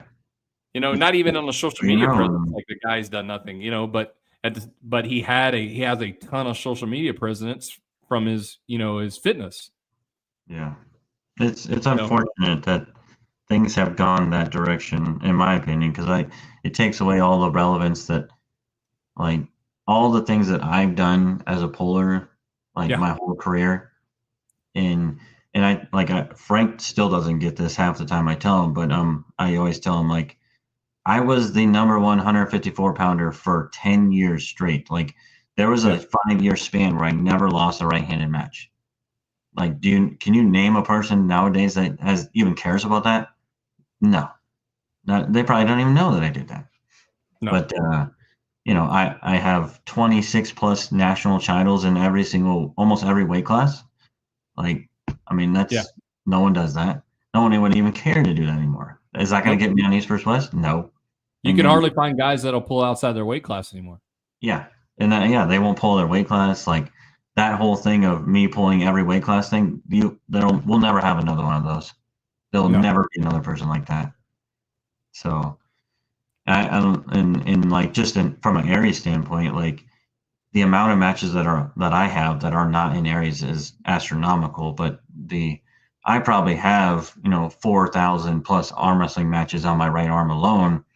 And like if you just pull the numbers that we have, I'm still at like almost 900 matches in plus 400 over the next person, just because that's what I grew up doing, is like pulling every other weekend pretty much. I went to a tournament every other weekend trying to win money, or go beat somebody that someone was talking nonsense about.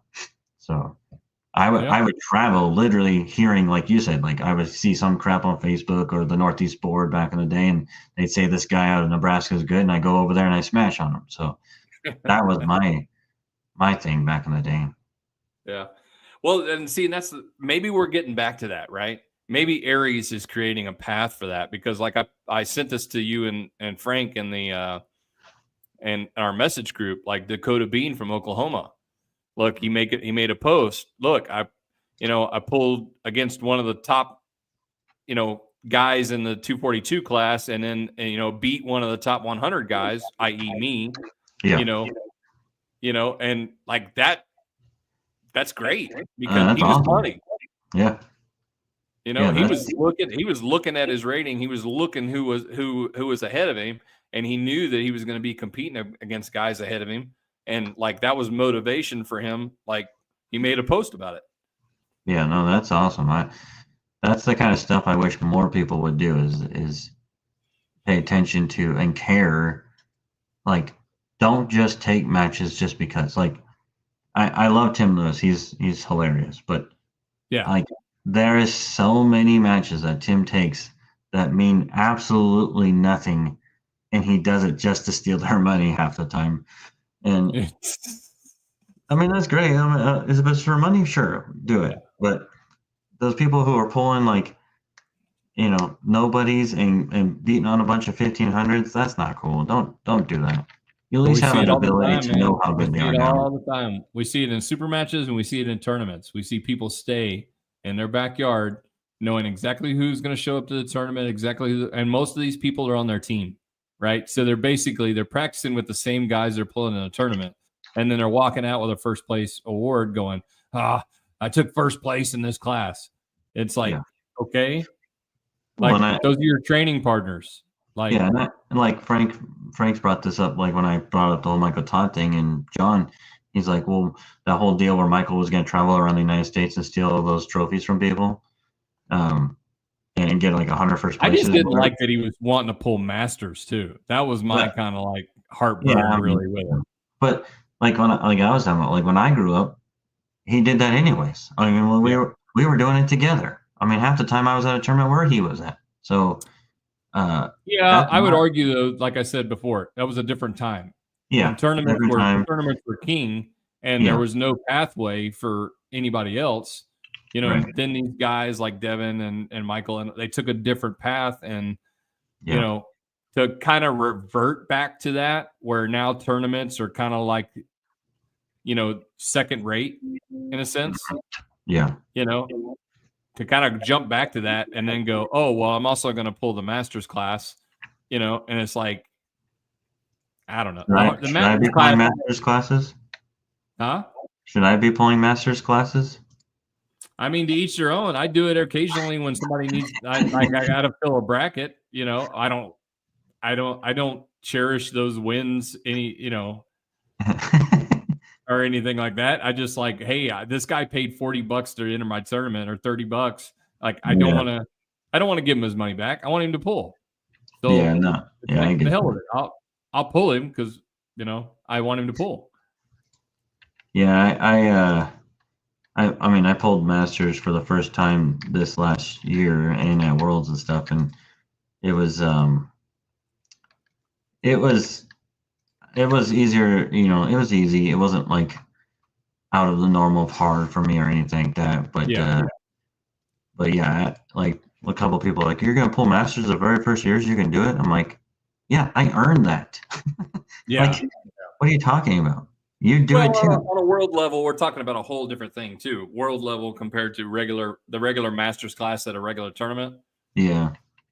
Obviously completely different. Yeah. Yeah, no, that is true. It's a little bit different, I guess. Yeah. Nah, I don't know. I'm getting old. My elbows don't like arm wrestling much anymore. My left arm tricep is finally healing itself, so it's not super strong right now.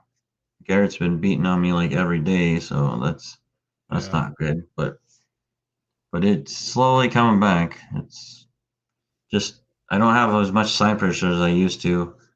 Since I had to lay off it so much because I couldn't do basically any hammers or pushing or anything, it was my hand and wrist has gone down the crap road my right or my left arm. Yeah. So that's always fun. Yeah, I don't know. I got to get to doing something. I don't do anything. But the most I do is our weekly practice, and then I pull the tournaments. But I need to figure out how to start actually doing something other than like in a training aspect. Yeah. No, I think I got to. I know my hand needs to be better before I can really push it left-handed, but left-handed is kind of like meh. Like it's there, it's fun. Beyond that, I don't really care. I don't care about it. Yeah. Look, in the beginning, my left and my right they were developing pretty well together. Mm-hmm. And like in my left hand, I would do better. It seemed like sometimes I would do better in my left and all that. But as of recently, I'd say like the last year, my left is completely just fell off completely. Right. So yeah, no, I'd say that my left is definitely fallen off a hill for sure. It's still okay, but it's not great. Yeah, but no, I could squeak out a few wins here and there, with the left, but it's really nothing. Just note that if I beat you left-handed, you suck. Well, I got beat by Frank left-handed, so let's just, Well, you really suck then. I really suck. I told him he could have that one all day long. He will not hear any excuses from me. He can put that in a box and cherish that for his lifetime. Yeah, now, the right, on the other hand, still a little different. So we got up to the table, and I was like, "Yeah, you're probably gonna kick my ass right-handed too." And then we went that first go, and I'm like, maybe not. Yeah, he's a character. Yep.